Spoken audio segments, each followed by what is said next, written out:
Hi guys, Jasmo here, and this is an updated Templar leveling run for Act 5. This is going to show the new pathing that you want to take in the new league. This is going to show you the new leveling method that I featured in the guide that I've uploaded recently. So this is going to be exactly what I mentioned in that video, and I'm going to try to go over everything. I already made a run for Act 5 Templar leveling. However, a lot has changed since the patch notes because GG decided to screw with my plans, so I had to redo the guide and do it differently. And also I wanted to add one correction to the guide I've released. In that guide I was saying that you should pay attention to the attack speed of your wand to have faster shield charge. However, that is a mistake. The local attack speed on your weapon does not matter for the shield charge, and shield charge only cares about your global attack speed increases and more multipliers. So you still want higher attack speed, you still want higher movement speed, and that is gonna speed up your shield charge, but the local attack speed doesn't matter. So as always, we are first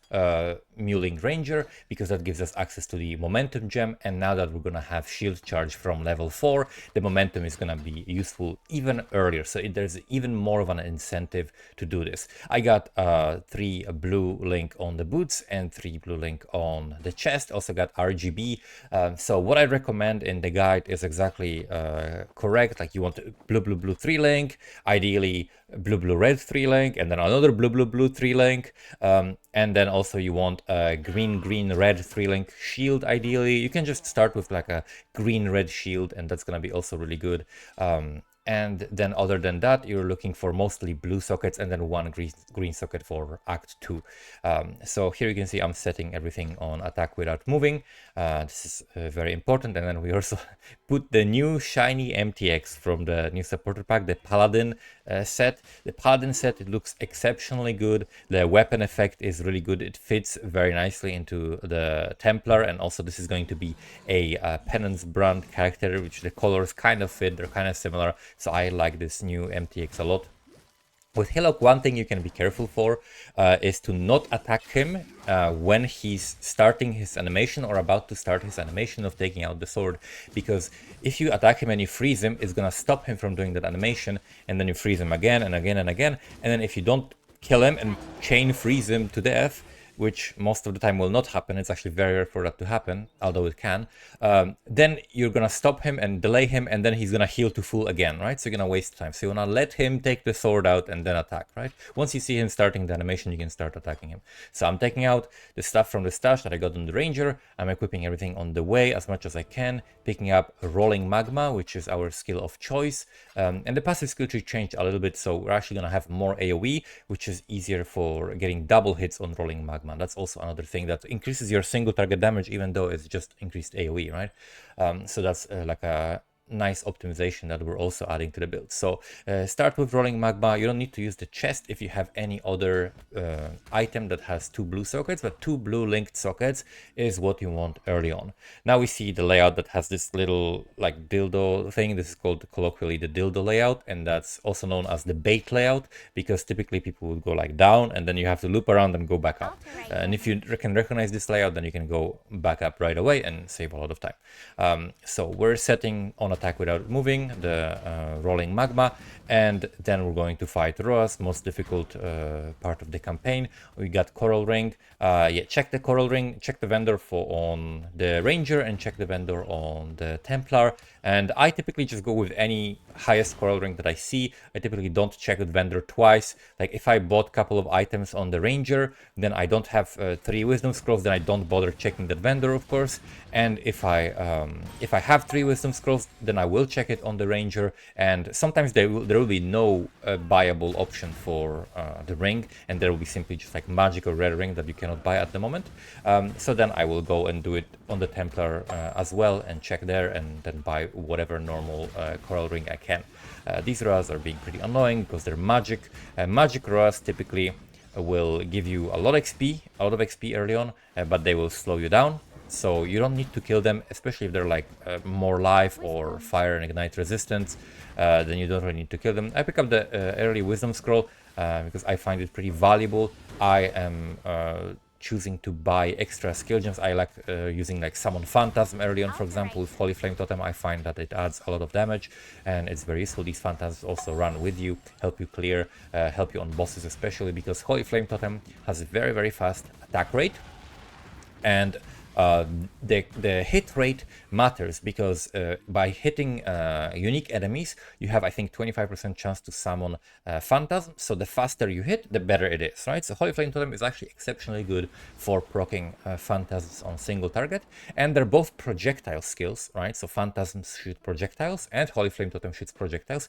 And they're both benefiting from the Flame Wall, right? So that's why they actually synergize with each other pretty well. And then if you have a 3-link and you can add another support gem, if you have an extra transmutation, you can either add added fire, and they both do physical damage as a base. So Holy Flame Totem converts half of it to fire, but it does not change the fact that it gets like full 100% of its base damage added as fire from that gem. And same with Phantasms, they do physical damage, and also added lightning will benefit them both equally, right? So you can just use this support gem and it's going to benefit both. It's a very strong 3-link setup. So here we're fighting Hellrake. We have lots of monsters. Important thing to try double hit, so you want to attack in front of him, not on top of him. You want your cursor to be like in front of him so that it bounces once, as you can see, in front of him and then once after him, and both of them hit. Especially when you get a little bit more AoE, this is even easier to do. Highly important on things like Brutus, for example. On Merveil, you always want to try to do this. Here from the vendors, we are picking up Frostblink as well as Flame Wall, and make sure to sell your life flasks as well to get a medium life flask. Double checking the vendors to see if there is anything good that I need. I got some gloves with 2 blue sockets, so I picked that up. And we got Quicksilver, Arcane Surge, and this is going to be where we need 3 Wisdom Scrolls for Holy Flame Totem, Summon Phantasm, as well as actually Shield Charge, because now we're going to be getting Shield Charge at this point or on level 4. In this run, of course, because the patch isn't released yet, I cannot do that, but I will have the Shield Charge on level 4, and in this run I will have the Shield Charge on level 10, which is as soon as you can possibly get it. So here I would already be equipping my shield.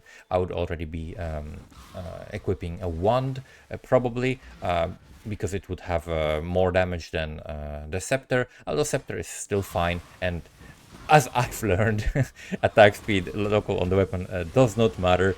This was, I think, in 3.4 league that they have changed, so that shows you how long I've been playing, that I had this information still in my head, that local attack speed affects it.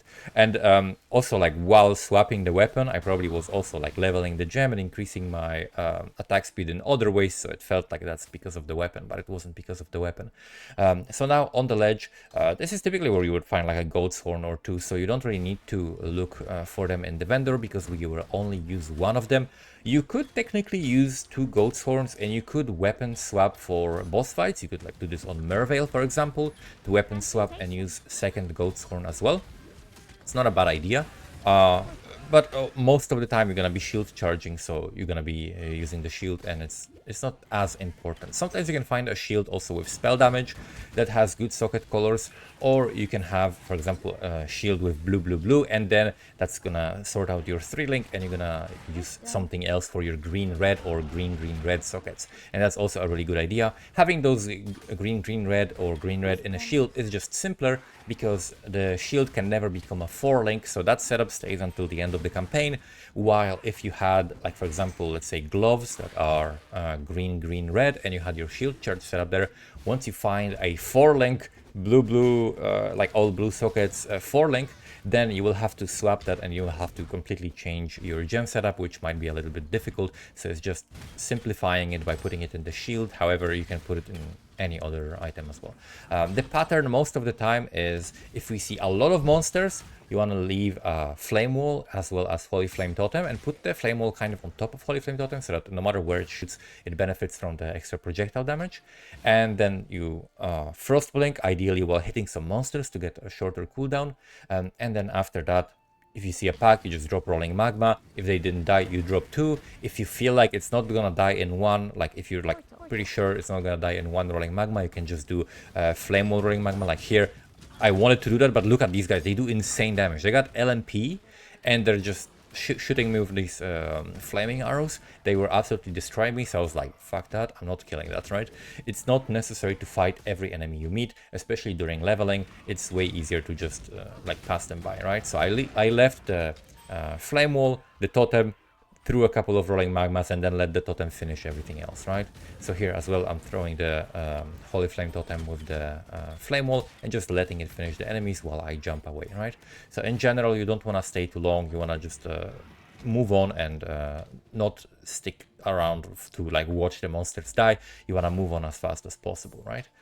So I'm holding on to a helmet that has red and then red, blue. It's mildly usable colors. However, the RGB is very nice. So I'm just gonna keep that equipped for now. We're going back through the portal to the submerged passage, and then we're gonna get a guaranteed essence, which is very nice. You could throw it on a weapon. I recommend throwing an essence on a weapon probably around your first lab, because we're going to be taking instruments of virtue. So if you get any added attack damage on your weapon, you're actually going to benefit, your spells are going to benefit for that after you ascend as well, right? So not only the spell damage, but also attack damage on your weapon is going to benefit you because of the ascendancy giving you battle mage, which is why we are picking it early on. It's very, very strong early on, especially if you can find like a rare weapon. So there's augmentation and portal scroll. Augmentations are very important to pick up until you have 3 of them. Once you have 3, you don't need to go back for them, but always make sure that you have at least 3 augmentations, because that's the cost of the craft that gives you movement speed, right? So you always want to make sure that you are able to craft movement speed at the beginning of Act 3. The recipe is, once you enter the Act 3, you go back a little bit and there is the recipe there. So we're fighting the Essence of Greed, so I'm gonna jump back and again try to double hit. So you need to make sure, I don't know if it's gonna work exactly the same in the new patch when they're gonna have like persistent life bars, but right now you can tell if you're doing it correctly, the double hit thing, because if you are hovering over the actual enemy, you're gonna see his life bar on top. So if you see that, that means you're actually name locking and you're not double hitting most of the time, unless it's like a very large model. So here I'm gonna be looking at what shield to set up, right? Because we're getting shield charge now. So I'm looking at different shields. I'm looking at like, okay, the other one had better modifiers, so I'm just gonna buy this one. Ideally, I think the shields have also, I'm not sure if every shield has the same, but shields have like a hidden penalty to movement speed. But there are like evasion bases that actually give you bonus to movement speed that compensates for that, right? So these evasion bases that give you extra movement speed are very nice for leveling. I typically prefer to use those if I have the choice. But make sure that your loot filter showcases that, right? So the loot filter is very, very important. It saves you insane amount of time and insane amount of currency, because you can have the best weapons with whatever links you want, just guaranteed every round. You can have shields with the right links, like having shield with green red without having to look at the vendor, right? Having like sound notifying you when you drop a 4 link somewhere in the behind you, right, with your like Armageddon brand or whatever. That is super useful, and it's gonna save you like the countless like times that you look at the vendor and look for a 4 link. It's gonna save you that because you're gonna find it earlier on average, right? So it's gonna save you from doing so many things. It's gonna save you transmutations for not having to buy, for example, a dexterity amulet, right, whenever you need it. So this is very, very important to set up your loot filter so that it showcases all the items that your build specifically needs. If you wanna know exactly the items that are needed for this build, you can check out the guide that I released for this build. I talk about this at the beginning of the guide, or you can just use my leveling filter that you can see in the video right now, and that filter is available for Patreon supporters, so you can check that out in the description as well if you're interested. So now we're moving through the prison. Typically you want to check first top right direction. I'm organizing my inventory a little bit while getting stuck at the wall. So now we're going to be fighting Brutus. Typically I'm like level 8, level 9 here. Depends on how much I've killed, depends like how many good juicy blue packs were on the way.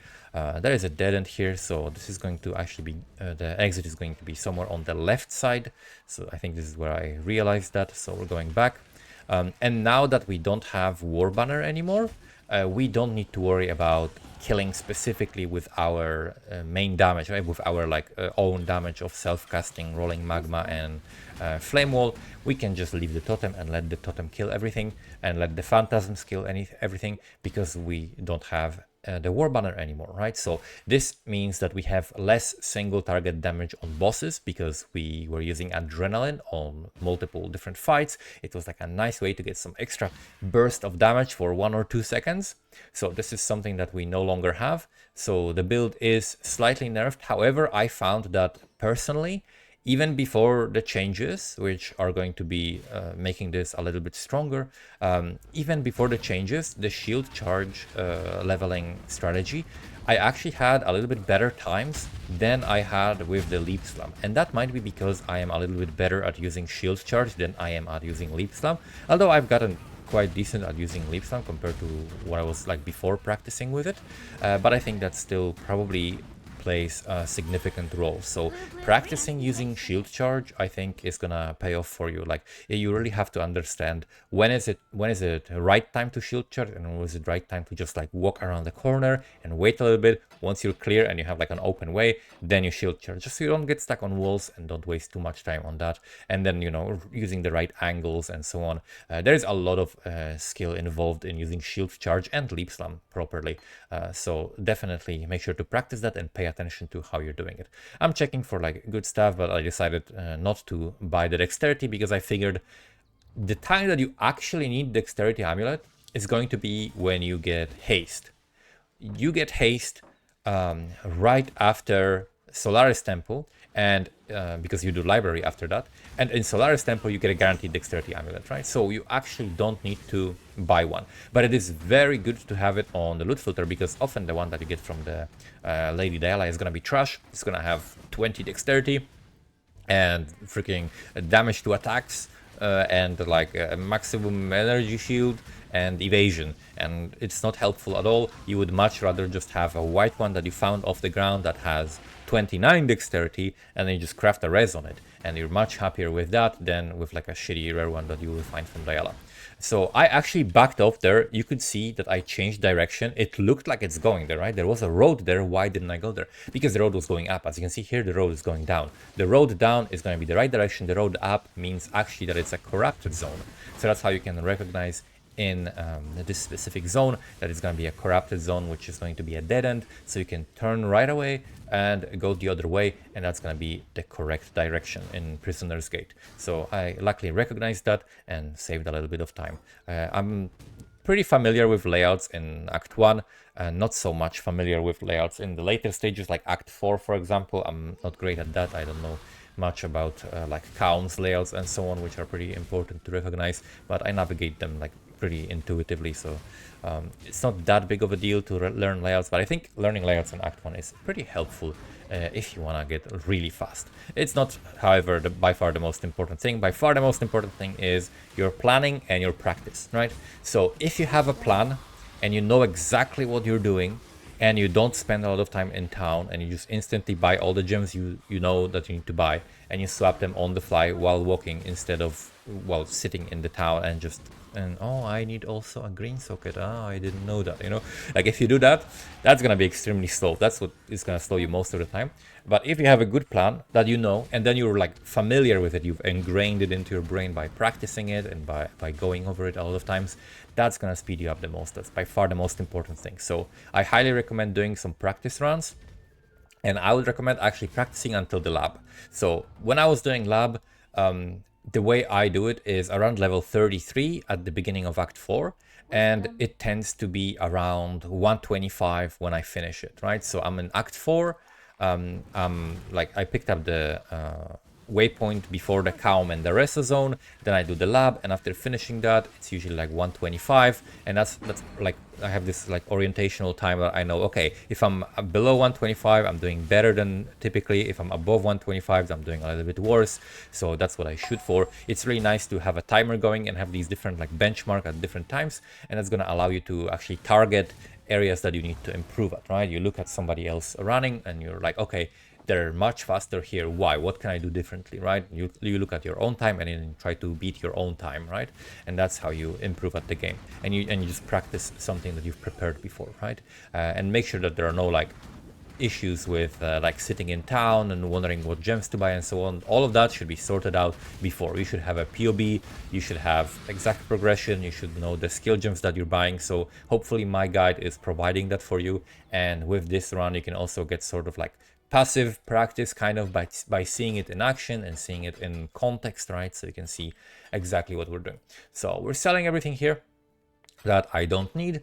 We're getting transmutations, we're getting alterations. I'm gonna need in the next act one transmutation, I think, of course transmutations for resistances, and then I'm going to need, I think, 2 alterations, and that's it. Act 3 is where we need a little bit more because we're going to be swapping at 28 to Armageddon Brand, and that's where we need a little bit more gems. So my Merveil time here was, I think, 22 something, like 22 minutes, let's say, I don't know, 22 and a half minutes, something like that for Merveil, which for me was pretty good. And it's gonna be, I think, slightly better next league because we're gonna be having access to shield charge from level 4 instead of level 10. So imagine going through ledge with shield charge, right? That's gonna be a significant boost to your time because you're still gonna have the frost blink on cooldown, right? So you're still gonna be able to do that. The only thing you're gonna have to careful about is your XP, right? Not to fall too low on XP, because if you go too fast through the ledge and you skip too many monsters and you went for like a very quick submerged, then you might end up being a little bit too low on XP. So Cavern of Anger now, we're gonna fight Merveil. So my setup right now is what you will have most of the time. This is just very standard. So we have a rolling magma plus elemental proliferation plus combustion. So this is the 1-3 link that I have. Then we have Flame Wall linked with Arcane Surge for some extra damage. We have Flame Dash also linked with that for extra damage and also just extra mana regeneration and cast speed. Then we have Holy Flame Totem linked with Summon Phantasm and Shield Charge linked with the momentum support, right? So here would be actually pretty okay like situation to swap into another Goat's Horn and use double Goat's Horn for this fight. I think that would be a good idea as well to do. So we're fighting Merveil, trying to do double hits, trying to keep up the flame wall on top of her. Of course, she's gonna try to jump around, but what I want to do is make sure that I have Holy Flame Totem attacking her, make sure that I have Flame Wall on top of her and that all projectiles are passing through that Flame Wall, and then try to double hit with the Rolling Magma. And that's gonna be the maximum DPS that we can inflict on her, right? Sometimes it's a little difficult. If you struggle with this fight, if you find it too problematic to like dodge her skills, you feel like you're taking too much damage, maybe you have like shitty flasks, of course you can upgrade your flasks, but you can also get some cold resistance by selling, for example, an iron ring, which should be on your loot filter as well as sapphire rings, of course. But iron ring sold with a blue gem that you can buy for a scroll of wisdom will give you a sapphire ring for cold res. You can get 2 of those and get like 50 to 60 cold res, which is gonna trivialize this fight and make it very, very easy. So now I'm already wearing a heavy belt, so be on the lookout for heavy belts. Of course, your loot filter should be showing them and they should be distinct from other items so that you can tell that this is a heavy belt. So you can just hover and look at the implicit. If the implicit is anything above 30, just pick it up and use it, and later on you're gonna throw a res on it. So here we're selling a bunch of stuff because I need another alteration soon. So I'm making sure that I have a couple of alterations here, and then I'm looking also for other gems. So I consider this, I bought the blue red. This is something in case I have like some different swaps that I have to make. It's always nice to have some extra gear because that can save you in situations where you have to, for example, like if you find boots that don't have good sockets, right? And now I have to replace the other item because this helmet could be very easily chromed to 3 blue. And so I could replace my boots, for example, right? If I found like really good movement speed boots, I could replace the boots and like put the gems from that into the helmet. I leave a portal because the entrance was like a little bit in the middle of a zone. So if I finished it, it would put me a little bit back. So I would have a longer distance to run. So it's better to leave a portal and then simply log out after killing the Great White Beast. So we're using just shield charge, flame dash for mobility now, trying to pass these zones as fast as possible. And then we also have I still have the frost blink in my inventory, and then I think I picked up blazing salt. It doesn't matter, whatever gem you pick up from the quest reward at level 12, You don't even have to pick up that quest reward, but if you do, there are a couple of uses. One use for that is, of course, making the ring, so making the sapphire ring. That's one use that you can utilize this for. And then another way to use it is to use it in a lab. So in a lab, you always want to make sure that you have an active skill gem so that you can get a transfigured skill gem. You might get whatever you want to need for your build, or you simply might get something else that you're going to sell for 1 chaos and then use that 1 chaos to buy the gem that you actually need. So that is definitely useful to do, unless you have a specific goal where you need to have a certain amount of quality on your main skill gem, and that is important, like for example for some AoE breakpoints and stuff like that. Then of course you can use the lab for the quality, but in most cases you will probably use it to get a transfigured gem and try to make some money, which will help you buy the stuff that you need early on. So as you can see, I'm not throwing too much. I threw 2 rolling magmas at that big pack, right? Basically 2 packs, and just let the ignite proliferation burn it, and I don't worry about the stragglers, right? So I hit these spiders once and then I don't worry about it, right? So you don't want to overkill, you don't want to hit monsters that are already dead. You want to make sure that you're only attacking as much as you need. So now we pick up some extra AoE as well as area damage, which is going to benefit most of our skills.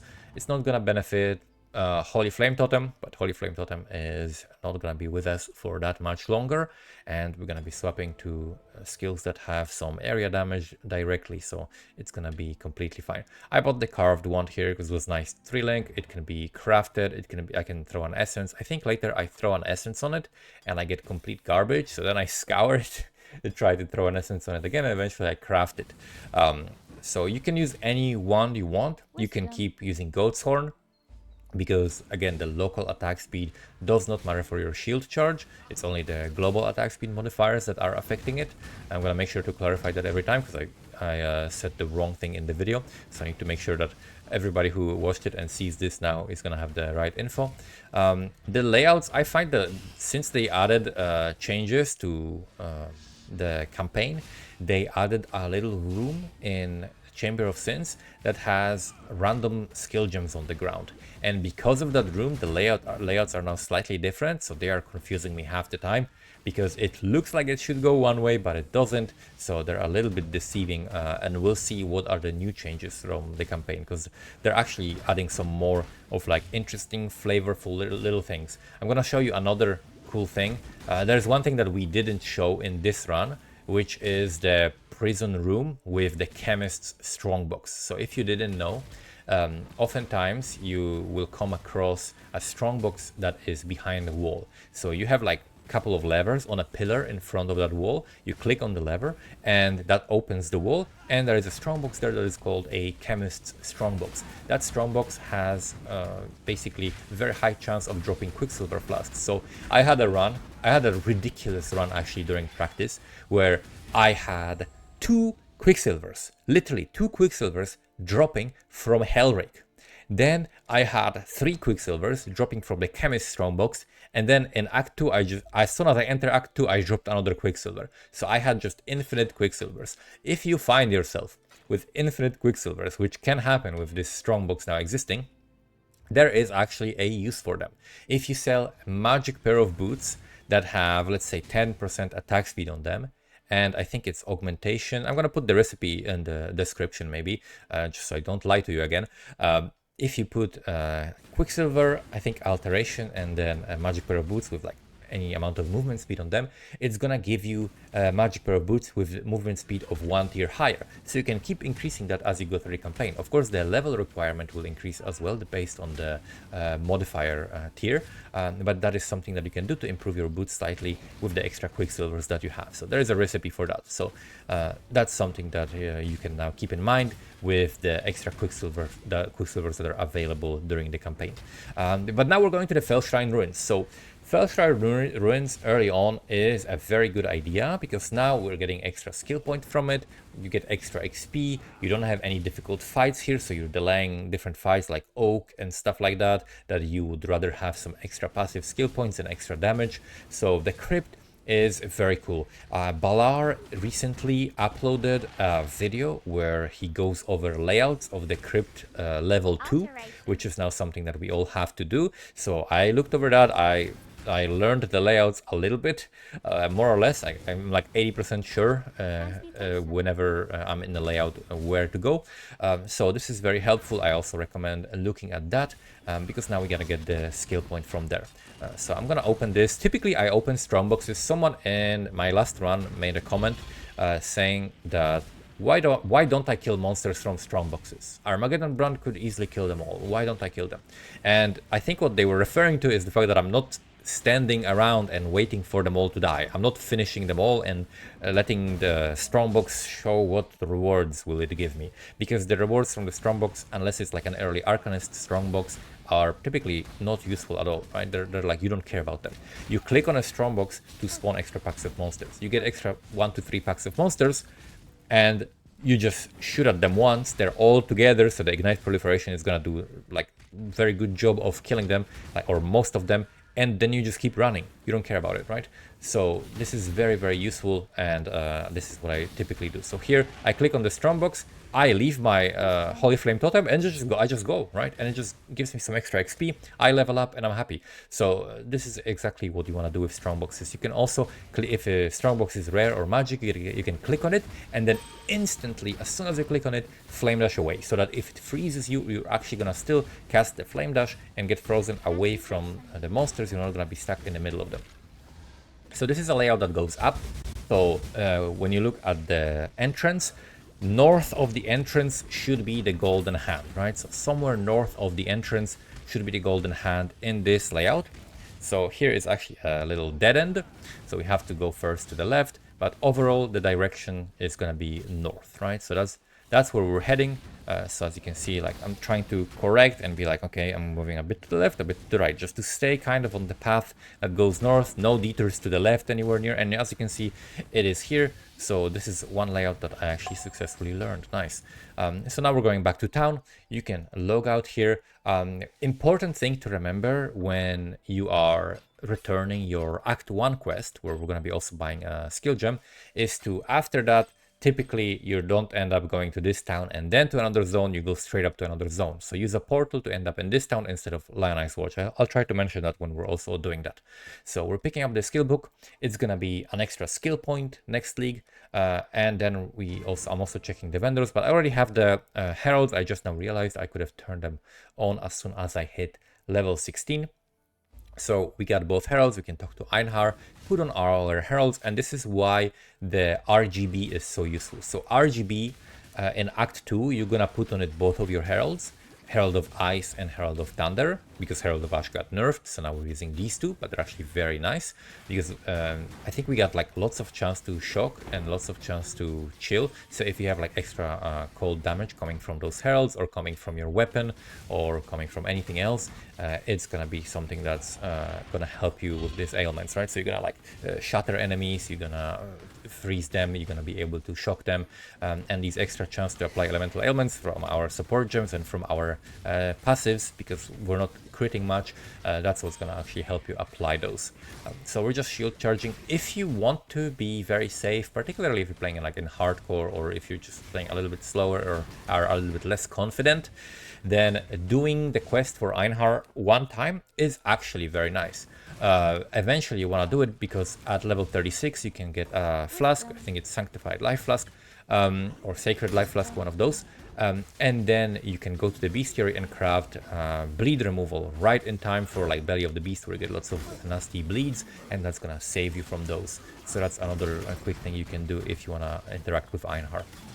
Here we're just gonna kill Alira. So in this run, since I cannot simulate exactly like getting one skill point, but then using one of those skill points for helping Kraken and getting the movement speed, it's a little bit different. I'm just gonna kill all bandits, right? So killing all bandits is gonna be exactly the same in the next patch. So I recommend either kill all of the bandits or help Kraken for the extra movement speed. Because if there was a passive, imagine this, next to your starting nodes of whatever class you're playing, if there was like just like a one passive notable, like just on your way always, that said, you know, 8% attack movement speed or whatever it is, right? Like it'll just like few percent of movement speed. Like I would be clicking that every single time, right? So I'm helping Creighton. One passive skill point, completely worth it for me. A lot of people elect to help Alira. I find it to be kind of like redundant, right? Like it doesn't really help me much. I get my resistances capped just fine without it, so I find it not to be very useful. Like during the campaign, it doesn't matter that much if you're like 70% res or if you're 75% res. Of course, it is a relatively big difference overall, but it is still fine during the campaign to be slightly not capped. So I absolutely would prefer Creighton for myself, and I would recommend that if you want to have the fastest run possible. And then for the most power, probably still the skill point in the end game will be the superior choice. Definitely not the resistances. Life could be in some cases if you're like stacking life specifically, right? If you rely on that, or if you're playing in hardcore, then pick one of those two as well. But in softcore, speed all the way. So here we're gonna swap some stuff. Okay, I swapped a belt. I think this was a case where I had a level, like lower item level belt that I swapped for higher item level belt, even though it had the same implicit, right? So that is something that is like a very tiny thing, right? Very, very tiny thing. You will have a belt that has 34 strength, and you find another belt later on that has 34 strength, and they're both wide. Why would you replace it, right? You're replacing it for the higher item level, so that when you craft res for it, for example, and then you throw an augmentation on it, you can get a higher tier of life roll on it, right? So it's a little min-maxing like that that will help you gear up and it will help your character be a little bit stronger, right? It's like all of these things add up. I think the main thing that I noticed that like the difference between good players and bad players is that like good players really know the value of small things, right? Of like small improvements and small optimizations.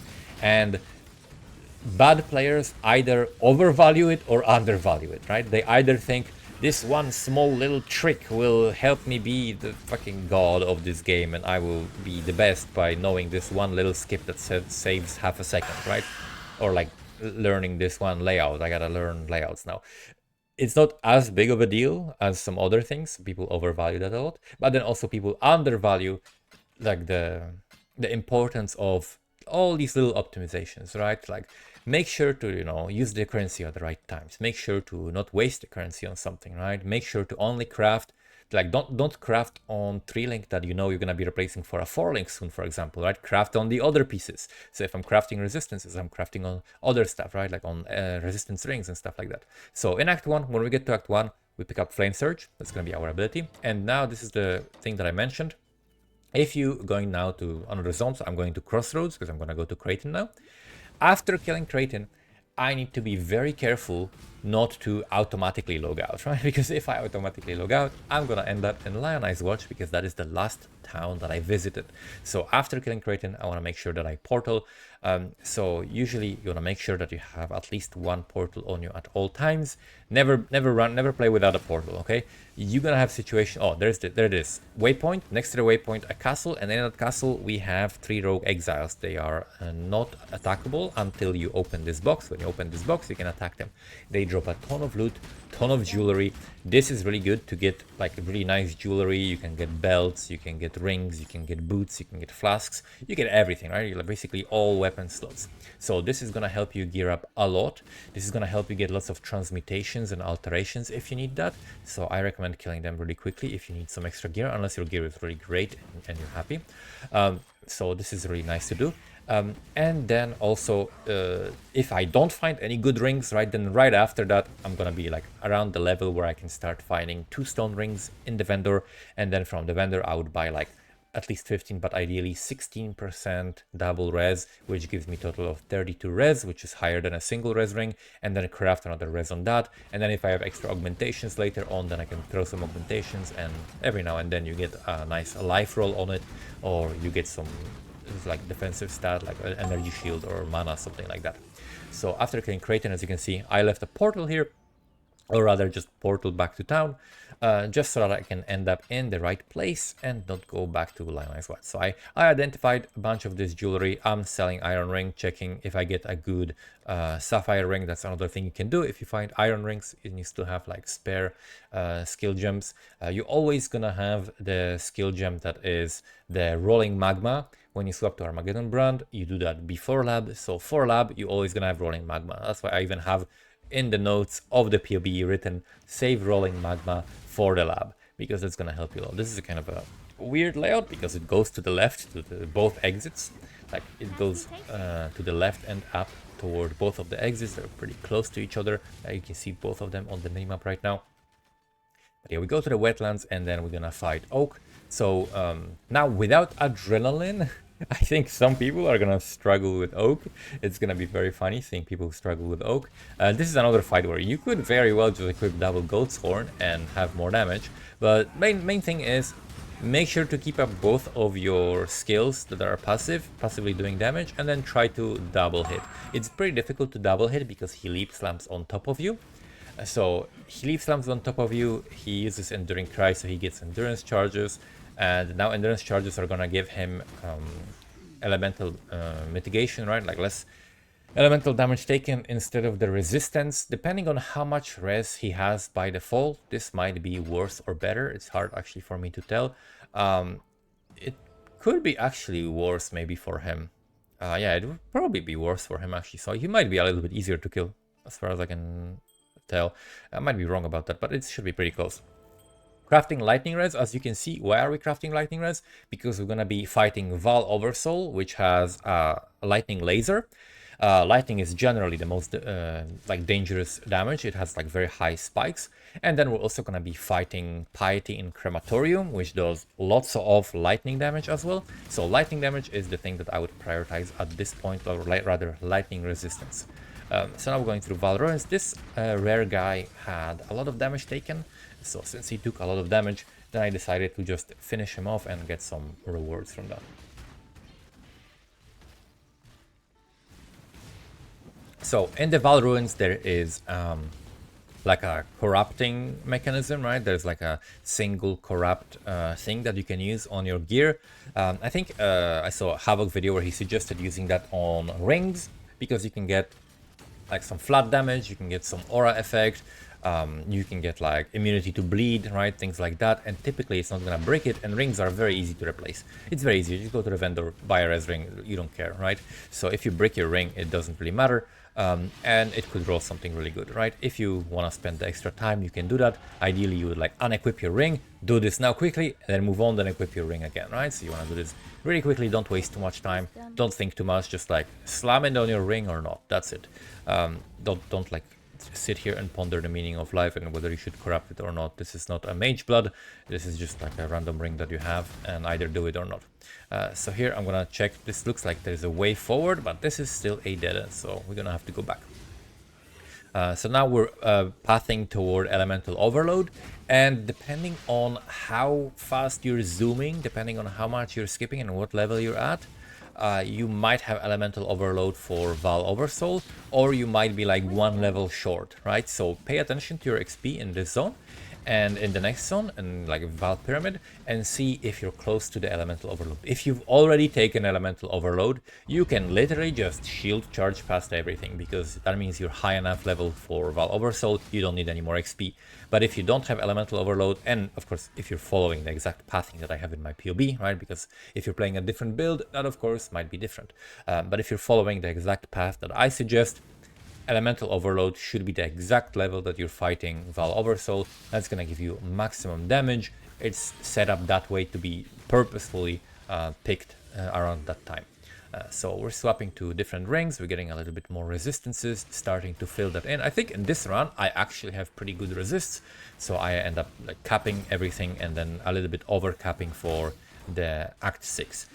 Although this is just Act 5 run, but I still made sure to, in Act 5 still realistically pick up items and check them and cap my resistances to prepare for Act 6, which is what you should be normally doing. In this zone, sometimes there is a lot of monsters, like great density, so you're gonna be able to get lots of XP here. We got a fusing, so I picked that up. Very often you're gonna have a situation where you cannot find a 4-link, but there is a 3-link with 4 sockets on a good base in the vendor. You can buy that. Sometimes it even has like life on it or something, and you're gonna be able to sometimes get a 4-link that way. So look for all the different ways of getting a 4-link. In this run, I think the thing that I was pretty creative with was getting my alchemy. So alchemy orb is important for Act 4, the end of Act 4 after killing Malachi. You want to have 1 alchemy orb because that's how you get your hex touch, which you combine for your wave of conviction applying the curse, right? So you have wave of conviction, hex touch, flammability. Very, very nice combo, very convenient. 1 button instead of 2, just saves you time casting. And you need an alchemy for that. So if you find an alchemy early on, do not spend it. Just make sure to save it and use it to buy that, unless you have 2. Another way you can get alchemy is if you have a regret orb. A regret orb can be sold for an alchemy, so don't eat the white candy right away when you find it. I tend to do that. I find the regret, I eat it. But if you don't have an alchemy yet, just make sure to not eat it. Okay, we got a perfect shield. So we got shield with movement speed and green red. I'm immediately gonna craft on this whatever res I need, which I think was fire res at this point. And then whenever I get to the higher level, I'm also gonna pick up the dex, which I'm gonna have to get for my haste, and that's when I'm gonna equip this shield. So that's great. I'm also now checking for some rings quickly to just fix my resistances. I have like 1 shitty ring that I still wanna replace. And yeah, so you can get an alchemy just from getting an alchemy drop. You can get it from regrets. You can also get it from scours. So if you have a scour, you can potentially, and then if you have like 4 chance orbs, then you can buy another scour. For those 2 scours, you can buy a regret, and for regret, you can buy an alchemy orb. So you can do that as well. I would totally do that to get the hex touch. And then another way is to pick up uniques that you find and sell them to the vendor. A lot of the time, you would be tempted to sell uniques to other players, right? For example, an alchemy orb, which can be absolutely the way you acquire an alchemy early on. So that's something to look out for. But if you're doing like an SSF run, then you can just sell them to the vendor and get an alchemy that way. So this is what I did this run. I had no alchemy orb in Act 4. I realized that at the beginning of it, I think. And then I look and I have, okay, I have some alchemy shards, because you get them sometimes for selling rare items, right? Depending on like the modifiers that the items have, sometimes you get alchemy shards. So I was like, okay, I have some alchemy shards, maybe I can do it. And then I was looking for, because normally when I see uniques in a practice run like this, I just skip over them, right? Because like, okay, I'm not gonna actually play in, this is just a practice run. I'm not gonna be selling this to anyone. I don't care about like 1 alch unique on the ground, right? I'm not gonna be also using it, because that would not be relatable to most runs, because most of the time you're not gonna find the same uniques, right, in every single run. So I just ignore them, and I'm being ethical. But you can pick them up and sell them for alchemy shards, and that's one of the ways that you can actually ensure that you're gonna have another avenue of acquiring the alchemy. So now we're going through the ancient pyramid. I think I just picked up EO, so we're gonna have pretty good damage on this guy. Ideally, even without the war banner, you can still kill the guy in 2 phases. So he first, of course, throws the ads and jumps away. You probably cannot kill him immediately unless you have some like insane setup with insane weapons. Like if you have 2 weapons with amazing rolls and you went like all offense on the passives, with adrenaline, it used to be possible to kill him, but now it's not really, at least as a Templar. And so we're going to basically try to aim to kill him in the 2nd phase. And if he does anything but summon ads first, then we can probably do it. You just need to make sure that you have good double hits, right? So right before he spawns, you want to put the Holy Flame Totem, and then immediately, as soon as, like as close as possible to him spawning, you want to put the flame wall, and then you want to make sure that everything is going through the flame wall, and then that you're double hitting. I cannot see his health bar. Maybe it will show in the new patch, right? Because the health bars on bosses will be showing.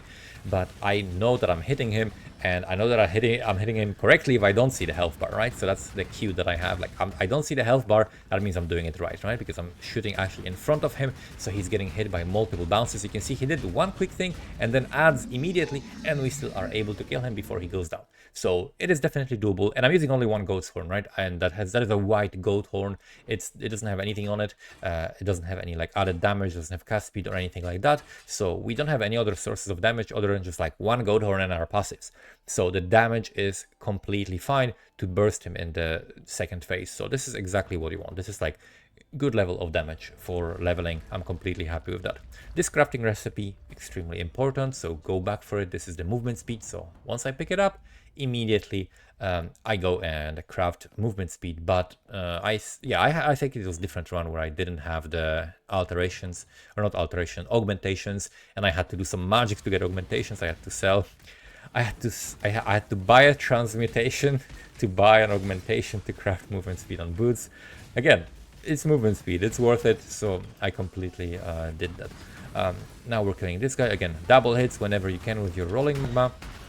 Make sure to pick up wands. Make sure to even pick up other things like rune daggers, as well as scepters. Since attack speed on the weapon itself does not matter, you can get away with using any weapon as long as it has added damage to spells, or if it has like increased fire damage, if it has increased spell damage and an open prefix, then that's a weapon that you can craft on later, right? So this is where I'm actually going to be crafting some resistances, and I also wanted to go to the vendor, so I went to my hideout immediately after entering the town.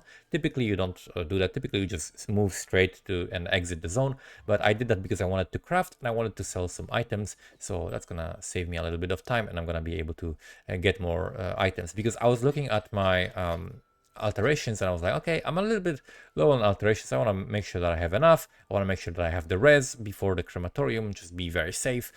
Conservative gameplay right here. The time on this run I think is like 149 of slash played, and I was like pretty unhappy with this run while I was doing it. It felt like I'm pretty slow. It wasn't the best of my runs. However, the best of my runs, actually, a funny story, the best run that I had in the practice with the shield charge that I did to test stuff actually didn't get recorded, because I was recording like on and off, and somehow I don't know, I didn't press record, or I pressed record twice or something happened, and I wasn't recording, and so I did the whole run. I was super hyped, I was super pumped, the run was amazing, and I didn't record it. So yeah, that's that. Rip.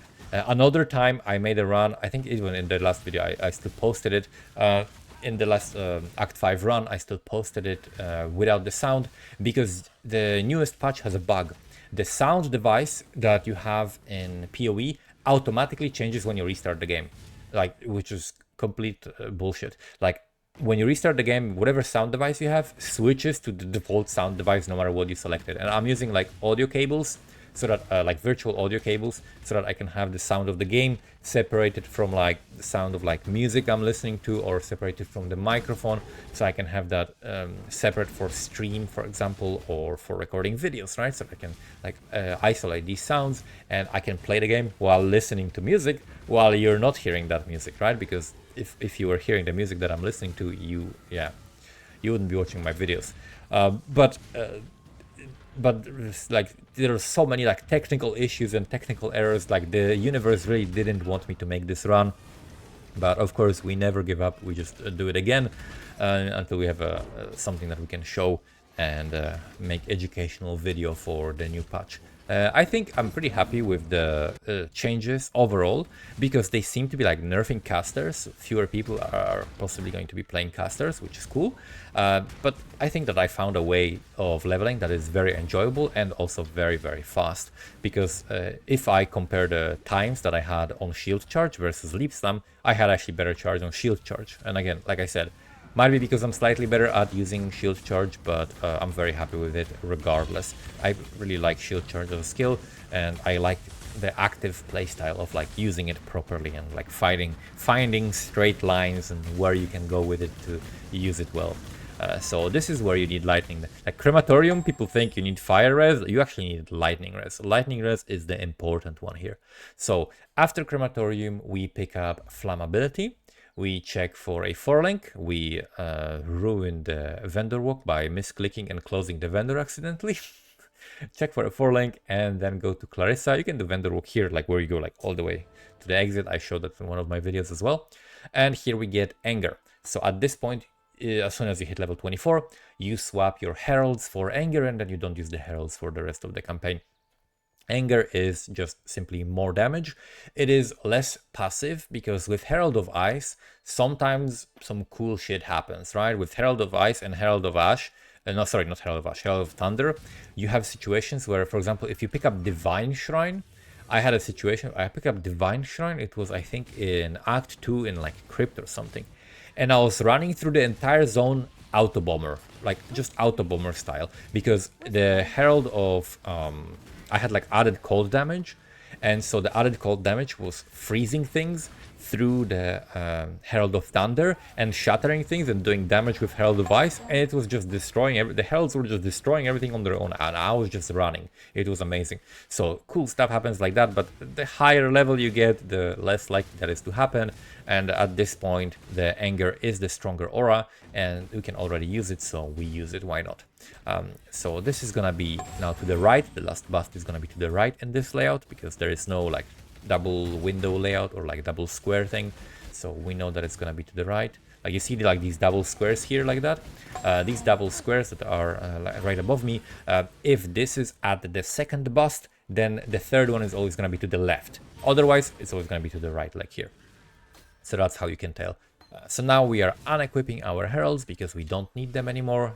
And then we are equipping our aura, making sure to also set the curse to always attack without moving, so that we can curse things and not have to like walk up to it. And then we're gonna activate our anger aura as well.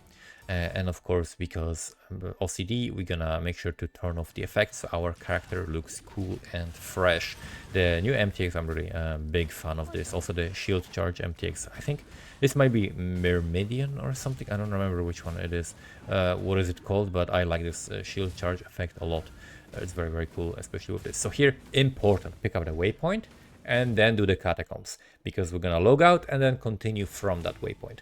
In catacombs, as always, you're looking for the book that's going to be on your minimap, and that's going to be either lore or the trial. So if you see that this is a lore, the next book is going to be the trial. So I'm going up, and I know that it's okay. It's going to be somewhere to the left and then up, right? Because that's how it usually works here. So as I can see it already, so now I know I need to just keep going left, stick to this wall until I see the entrance. So we're gonna be doing all the labs, because again, this is like a fresh start, SSF, from a fresh reset, and this is basically gonna be what you're gonna be doing on the league start. And then the lab we're gonna be doing at the beginning of Act 4 around level 33. We got transmute alteration. I'm very happy about that. That's gonna mean I'm gonna be able to afford all of the gems from the library, and I'm very happy with that. The reason why I like doing library actually is that it doesn't really slow you that much in terms of like the time that you have to allocate to do it, because you're getting XP. Simply kill fewer monsters before that, right? So don't full clear docks. If you happen to full clear docks, well then rip, right? Because you didn't happen to find the quest item earlier, then you're just gonna have some extra XP. Then you basically just shield charge as fast as you can through Solaris Temple, right?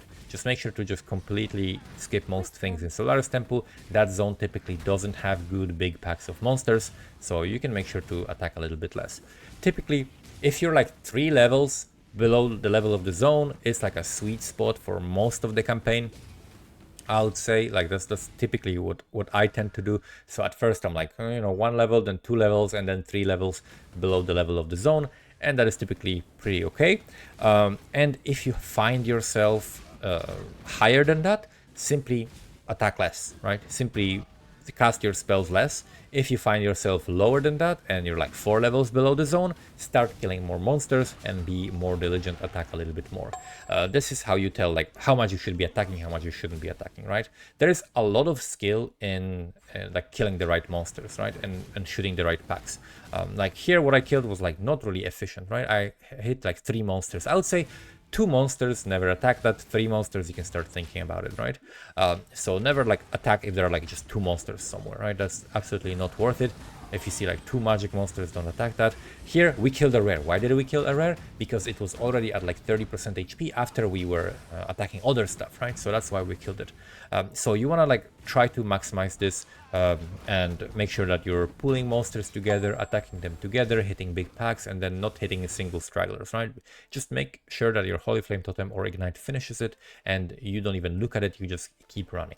So here we're gonna sell all the other stuff. We're also gonna sell some armor scraps, but I'm gonna keep some because every now and then you will find a good piece of armor that is going to have like for example a 4-link with some stats on it, and you can only buy it if you have armor scrap and you spend it to get extra scrolls of wisdom while you already had 10 scrolls of wisdom, right? RIP, you never getting that because it's gonna reset next time you level. That's gonna be your luck. So make sure that you keep at least 1 armor scrap, and even for the weapons sometimes keeping the blacksmith whetstone is useful unless you really need the wisdom scrolls, because you can find like a magic wand or something with a good amount of damage on it for a blacksmith whetstone, and that's going to be very useful as well.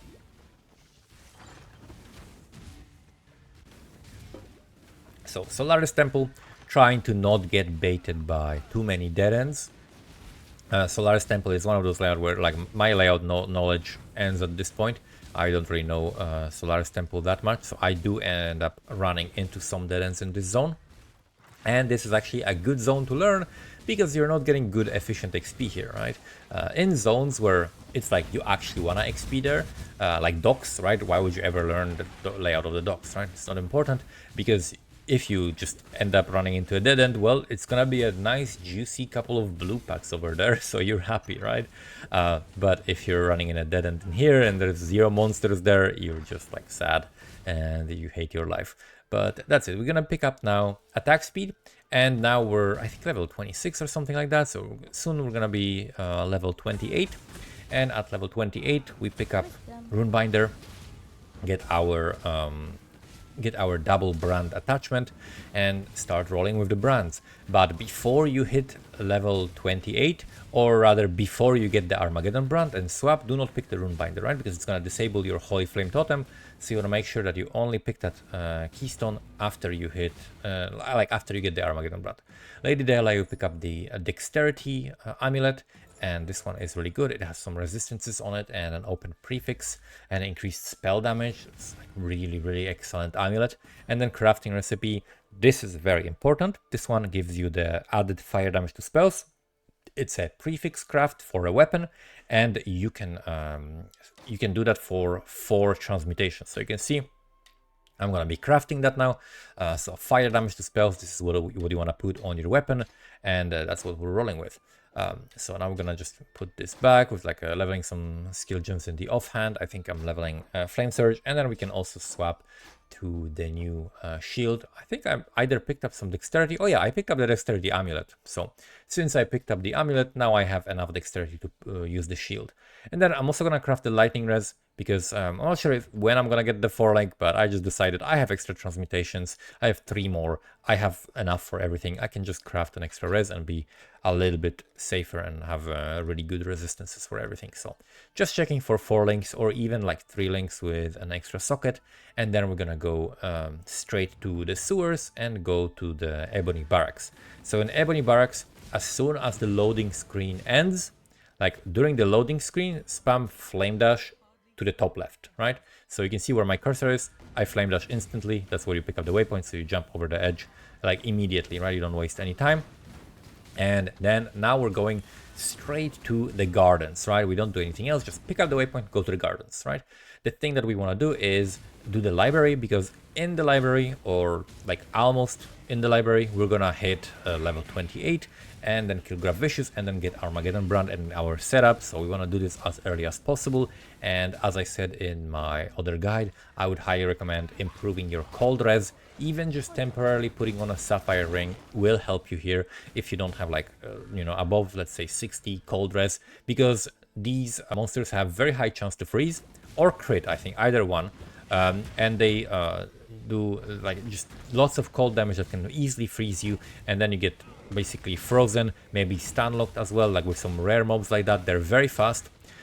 They cast this what's it called, whatever the hell this skill is called, the oldest skill in the game, and I forget the name right now, I'm blanking, but they cast Freezing Pulse. Yeah, Freezing Pulse, they cast it on you, and if you have like a giant skeleton, for example, that's gonna slam you with a mace and crit you, he can like absolutely one-shot you. So just make sure to have some cold res here and you're gonna be completely fine. Library is where we're gonna be getting our haste. We're gonna be getting our faster attacks for the shield chart setup, and then if you have like at least 3 alterations, or you don't have a 4-link yet and you know that you're gonna get the alterations soon, you can also buy the Blood Rage. So Blood Rage is really cool and you can run it as soon as you want, basically. However, I would recommend probably like 2 life flasks for Blood Rage. You can see I still have a large life flask, so my flasks are absolute trash in this run. I definitely should have like found and upgraded better flasks from somewhere. But my flasks are absolutely terrible, so that's what I need to upgrade. And if you have 2 life flasks, then you can sustain Blood Rage pretty much right away. And you can either use it on its own, or better yet, use it with automation. So with automation, I go to the other side, because I realize, I think, okay, I need to go to the right first, because that's gonna be 1 book, and then the other ones are gonna be to the left. I think I recognize the layout, but yeah, so you have 2 books here, and then we're gonna go to the other side. If I went to the other side, I would have wasted more time, but the books were like right here. It's a pretty actually comfy layout. So yeah, you can use Blood Rage with automation and just turn it on, and either you use 2 life flasks and you constantly have to kind of spam them, it's gonna take a lot of your life, or you wait until you pick up some regeneration passives or the Inquisitor passive for like persistent consecrated ground. That's when those are like 2 different things that you can get to mitigate the degeneration from Blood Rage, and it's gonna speed you up a lot, because the even like just picking 3 life regeneration passives on the tree is gonna give you basically damage, right? Attack speed, cast speed, and damage from the frenzy charges is very, very valuable. So haste and Blood Rage both cost an alteration, and then faster attacks cost a transmutation, so we are immediately using that. And now we actually have socketed both auras, so you can use both at the same time, in the sense that you can swap between them, right? If you have both of them socketed. Later on in the campaign, we're actually gonna be for real using both of them at the same time when we get some mana reservation efficiency, but for now we can swap between them. I think in this run, a bunch of times I forget to swap back to haste, because you want to swap to anger on like a boss fight. Like if I'm fighting, you know, Piety, if I'm fighting Dominus or Izaro, then I would rather swap to anger. It is a little bit more damage. Haste is still gonna give you damage, but anger is a little bit better for single target, and then you can swap them back after the fight and just keep zooming. If you want to simplify it and you think like you're gonna forget like me, then just you can keep haste on at all times and you're gonna be completely fine, right? Now we're picking up Armageddon Brand. I'm level 27, I think, so still cannot equip it, but soon we're gonna be able to grab the Rune Binder. Still no 4-link, not the best luck on a 4-link. This is a rather slow 4-link. I get it eventually, but not very early. Typically, I think an average time where I'm getting a 4-link is like around Piety. I think around final Piety fight in Act 3, not like Act 4 or anything like that. Act 3. This is where I typically usually have a 4-link.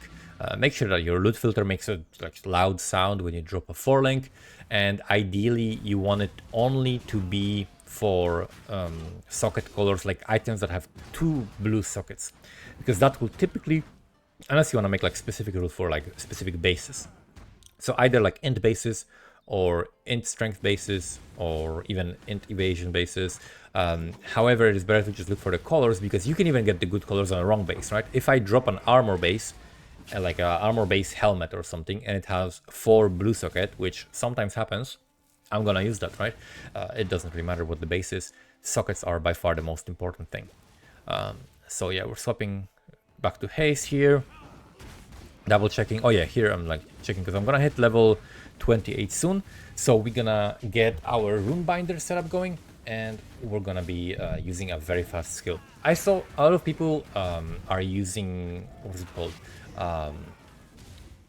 What the hell is it called? Fire Rain? What is the skill called? I made a like auto bomber with that skill. That skill is a little bit slower in terms of the cast time than Armageddon Brand. Like the main advantage of Armageddon Brand is Not only that it does like lots of damage, it's just very, very comfy, like good single target damage and kind of like automated, right? Because you just drop it and it does damage on its own. But just the nature of like super fast cast speed combined with the automated stuff is like really, really useful. Like Armageddon Brand is really like the premier leveling skill. It's by far the best, the fastest skill that you can be using, primarily like because of the cast speed as well, right? Like you just cast in the just general vicinity of the mobs and just move on, and you never look back. Everything is gonna die typically, right? Because it's gonna cast for a few seconds. So yeah, I very, very much like this. And the second skill that we are supplementing it with is going to be Flame Surge. So Flame Surge is a super underrated skill that does a lot of damage. It's very competitive with like all the best other skills, like for example Cremation, right? Because it does so much single target damage. Not only you're gonna get the burning ground from the ignite, you're gonna be able to just have like very high cast speed, where you can nuke even like just a blue pack, you can hit it once. So for a blue pack you could hit with like Wave of Conviction, for example, or a Curse, right? But you can also do this. You can do this also for rare monsters where you don't want to like set up the whole Cremation thing, right? You don't want to set up the core Desecrate and then Cremation 1, 2, 3 times, and you know it takes a very long time to do, and then the monster teleports, right? And then you're like, okay, now I gotta set up my whole thing again. But with Flame Surge you never have that issue. But you have the drawback of having to be stationary while casting, while Cremation, yeah, you have to be stationary while casting, but if the boss is stationary, like Kitava, like Piety in Act 4, there's a couple bosses like that, then you can just run around and it does damage on its own, and so it's nice particularly for hardcore, right? But for softcore, Flame Surge all the way. Like it's so good on all the quicker fights, like whenever you're fighting, let's say, Dominus. Whenever you're fighting Dominus and you're fighting all the ads that are jumping around and teleporting, and there's the flicker guy, and they take like not that much time to kill, and they spawn in different locations, so your like Cremation is not gonna cover all of that. Definitely faster with Flame Surge. Then when Dominus teleports, also better with Flame Surge. Piety teleporting better with Flame Surge, and then even on single target situations such as like Piety in Act 4, it's still very competitive. I think in this run, in Dominus fight, I had some issues with the second phase of Dominus, but that was because my life flask is still from Act 1, and that was the main issue, so I actually had to replace my life flask and then come back and finish him off, because I was like, oh shit, I'm actually gonna die because I don't have a real life flask on me. So yeah, we kill Piety. Make sure to pick up the skill point from Grigor, and then I think we are pathing either to the right and picking up the Life and Resist from the Life Notable, and then a Life Mastery, and then I think Firewalker, which is very nice to pick up. Or we can also elect to go for a slightly higher single target setup, which is going to be the brand nodes, right? The brand nodes that make you deal more damage to targets that brands are attached to are a little bit higher single target damage, at least on paper. But I figured that if it's pretty close between those two, then it's better to actually pick up the other ones, because the other ones offer more utility, right? The other path offers a little bit more utility, and the single target damage only is really better once you have two brands attached to that enemy, and sometimes you're doing damage to enemies that the brand is not attached to, right? The brand might be attached to an ad, the brand might be attached to something else on the side and still hit the target, but not actually give you the extra increased damage taken on that. So we're picking up the last trial, logging out, going back to the waypoint, because it's very easy to like orient yourself from the waypoint. You're simply going on the wide paved path, and that's how you know you're on the right path to the Imperial Gardens, from the Imperial Gardens to the Scepter of God. So in the Scepter of God, we're gonna be fighting Dominus soon. So yeah, for Dominus, we're gonna be swapping the auras to do as much damage as possible, and you'll see how the Flame Surge is performing. On the first, on the ads and on the first phase is gonna be amazing, and on the second phase I'm gonna almost die because of the flask. But that has not much to do with the skill I'm using. That's just like me being a Pepega and not picking up a better life flask on time. So here in this zone, typically you're looking for another like cardinal direction, right? So the entrance is always going to be like north, south, east, or west, and then the exit is gonna be like directly in one of those other directions, right? So the whole zone is like a circle, and so we are on the north part of the circle, so the exit might be on the east, west, or south, right? Those are the only places where the exit can be. And if you already went and you see, okay, I went enough to this side, I don't see it on the minimap, then you just go to another direction, right? So we know it's gonna be in the top now. Unfortunately, in this layout, it's a freaking dead end, so we have to go around. But yeah, now we know that it's gonna be up there. I decided that this guy is annoying me, so I'm just gonna quickly burst him down. And this is something you can do with the Flame Surge. This is something with Cremation that will be much slower. You would have to actually wait for Armageddon Brand to finish him.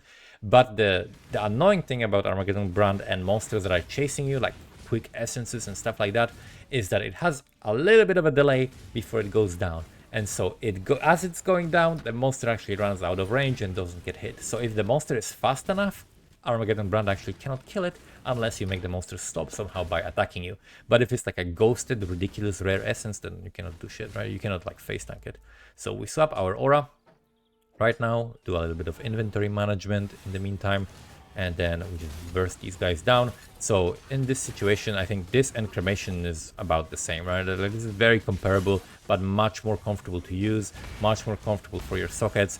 And then now the new guys that are arriving, now this is where this setup is actually superior, right? Because it's faster. This guy teleporting away, it's not gonna teleport away from our Cremation, and we can just burst him down. So this is very, very nice. I find it super comfortable, and I definitely like using this setup, and I highly recommend it as well. And as you can see, if you got enough resist, you can just face tank his beam or whatever else, and it doesn't really bother you that you have to like stand casting, right?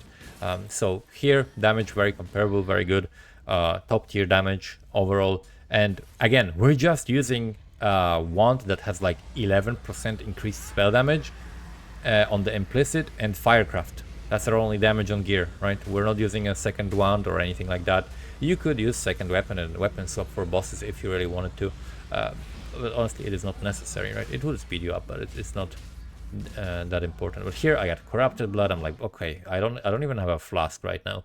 That's not even a real flask. That's a fake flask. So I'm just like, nope. I'm just gonna grab some alterations. And here I got some alchemy shards, which is nice. And then we're gonna grab some life flask because this is just ridiculous at this point. Act 1 life flask.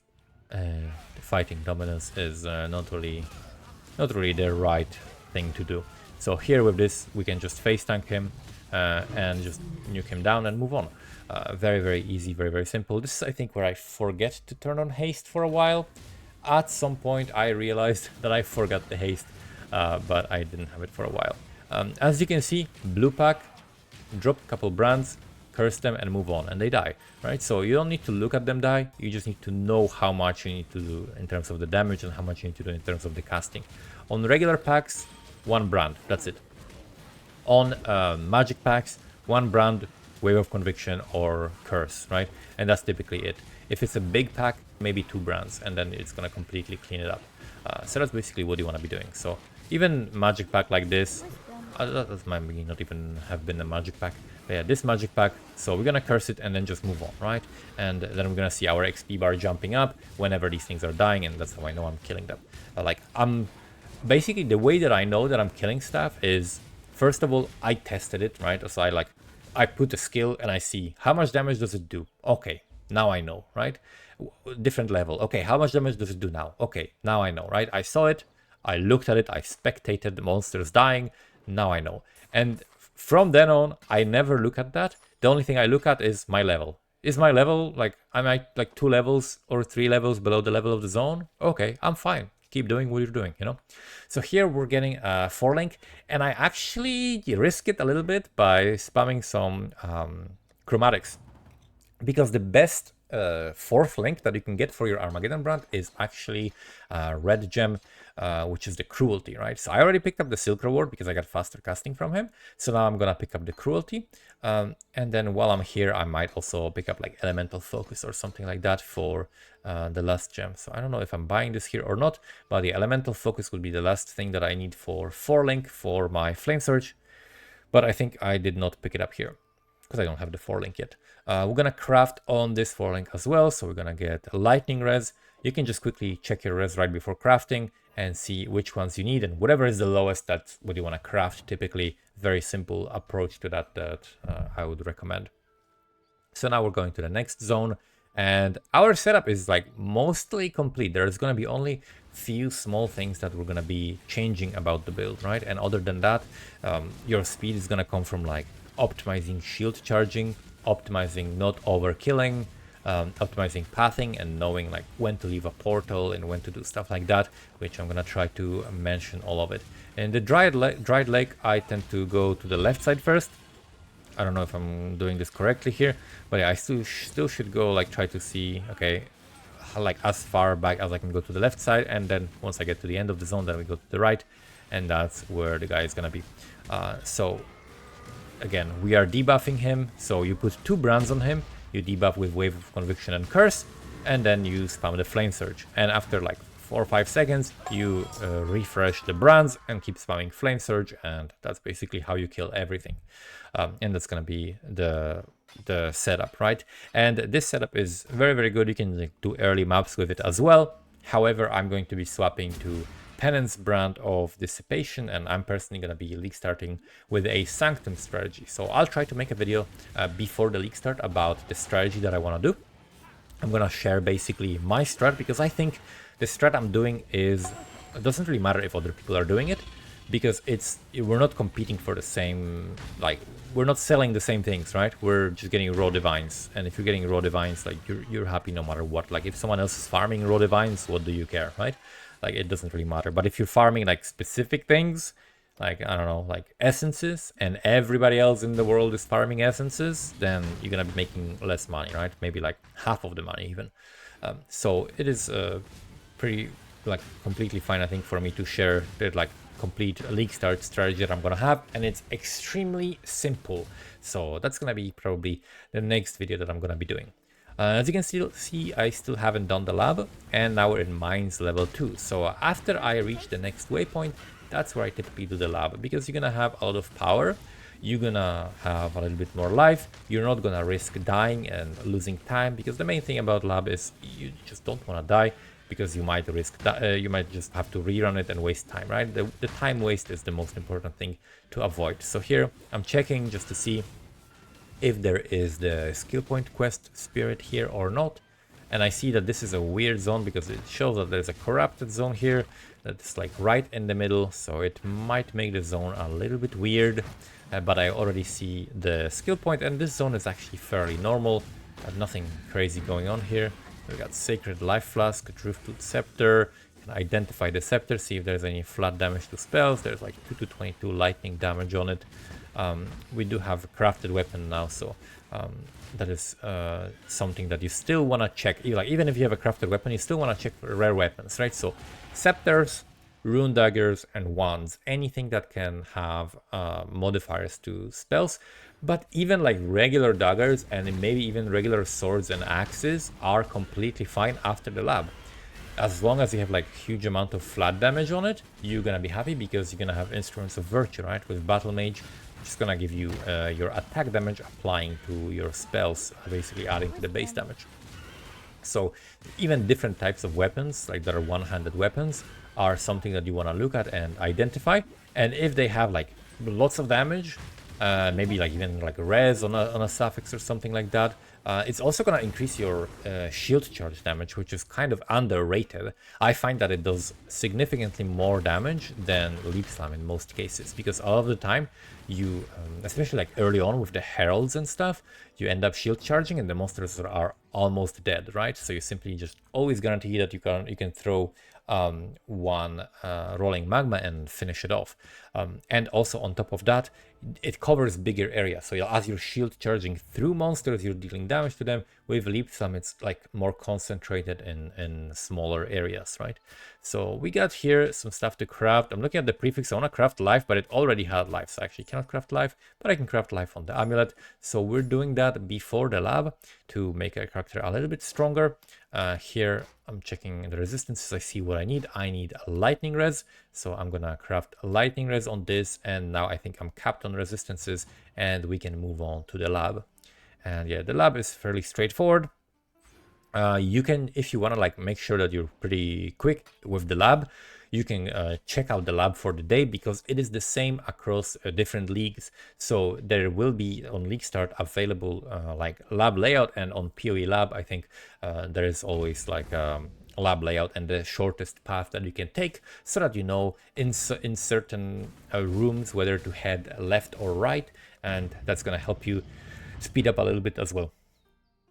Another cool thing that you can do with lab is to use the later labs for leveling your gem as well, right? So this is a really cool thing that I think I'm gonna make a video about it separately, because it's like extremely underrated, and there's a really cool strategy at League Start that is like very undervalued by a lot of players, especially like players who use spells for their damage, which most of their damage comes from the spell levels early on. So Aspirant's Trial, we pick up the crafting recipe, which gives me the resistances, and we're gonna swap the auras here as well, and we're basically gonna be able to do more damage that way. I think this is a yeah, I'm gonna swap the auras or not. Am I swapping auras? Not even swapping auras.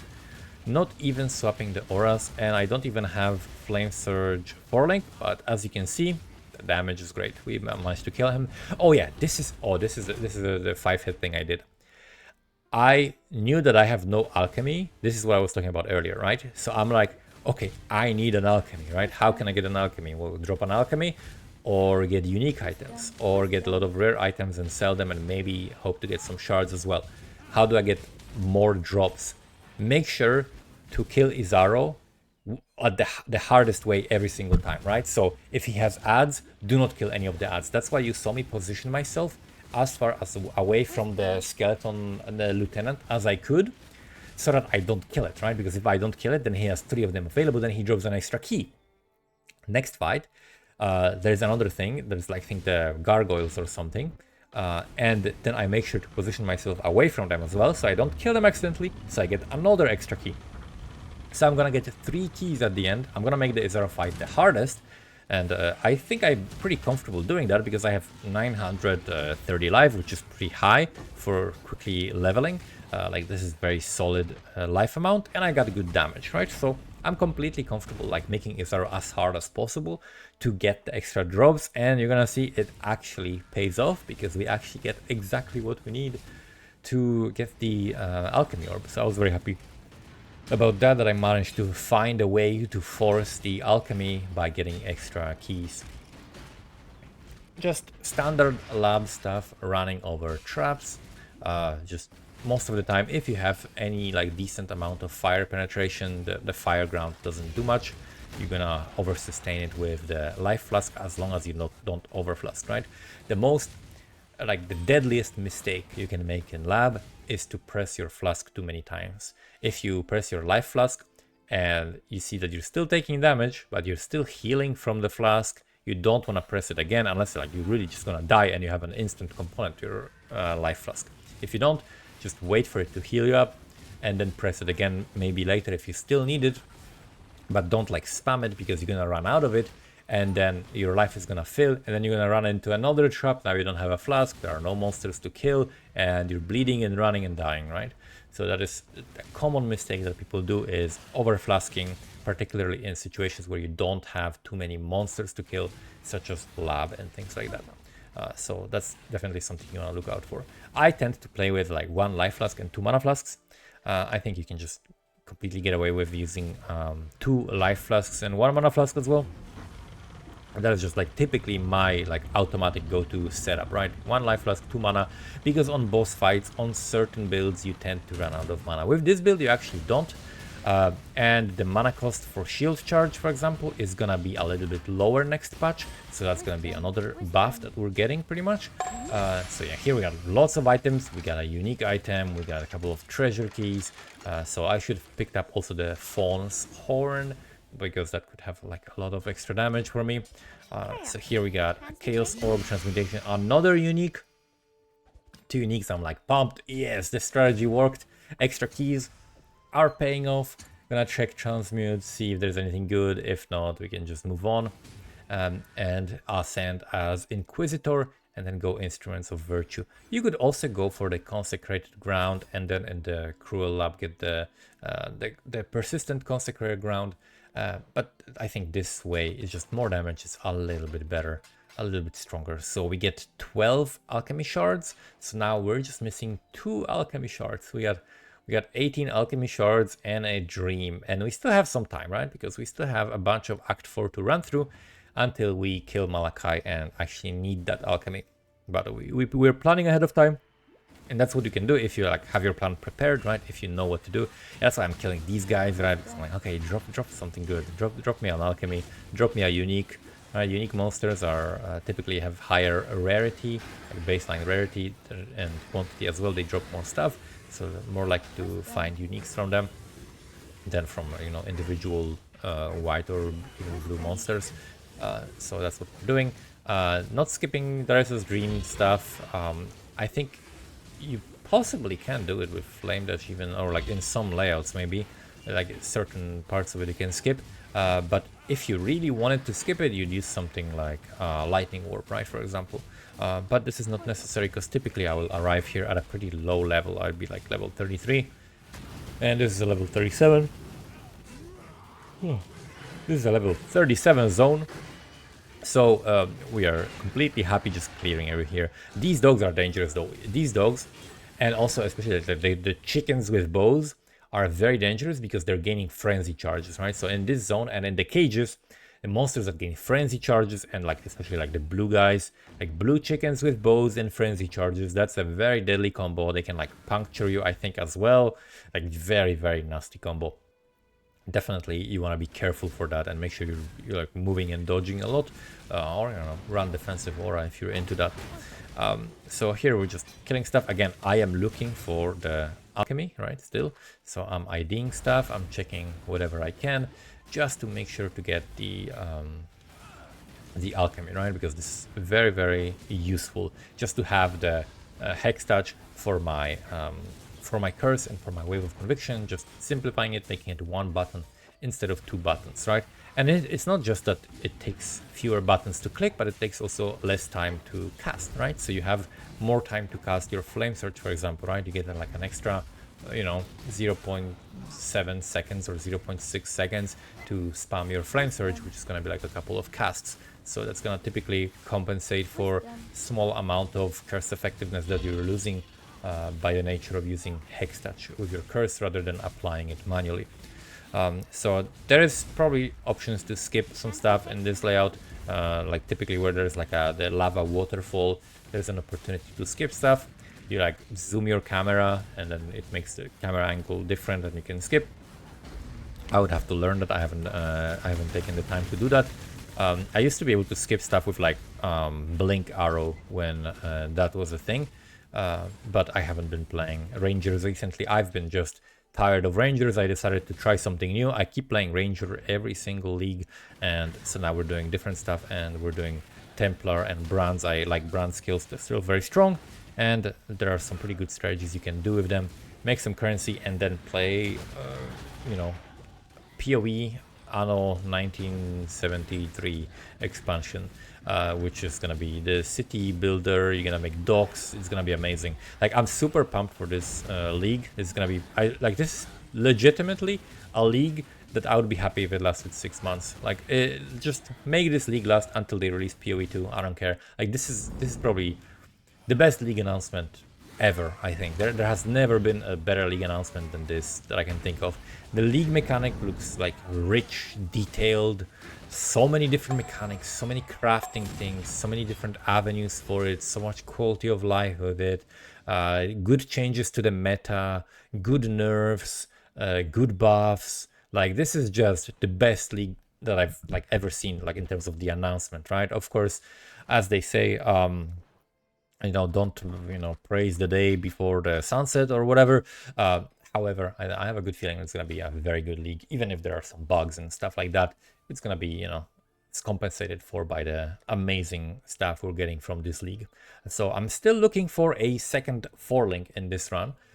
because that's going to be very useful for my Flame Surge. That's where we put Elemental Focus, or Faster Casting, whichever one I didn't get. I think the better link to have is actually Elemental Focus. So if you have only a 3-link, blue, then you want to use Flame Surge, Arcane Surge, which you can freely level, right? Because you're spending a ton of mana on it.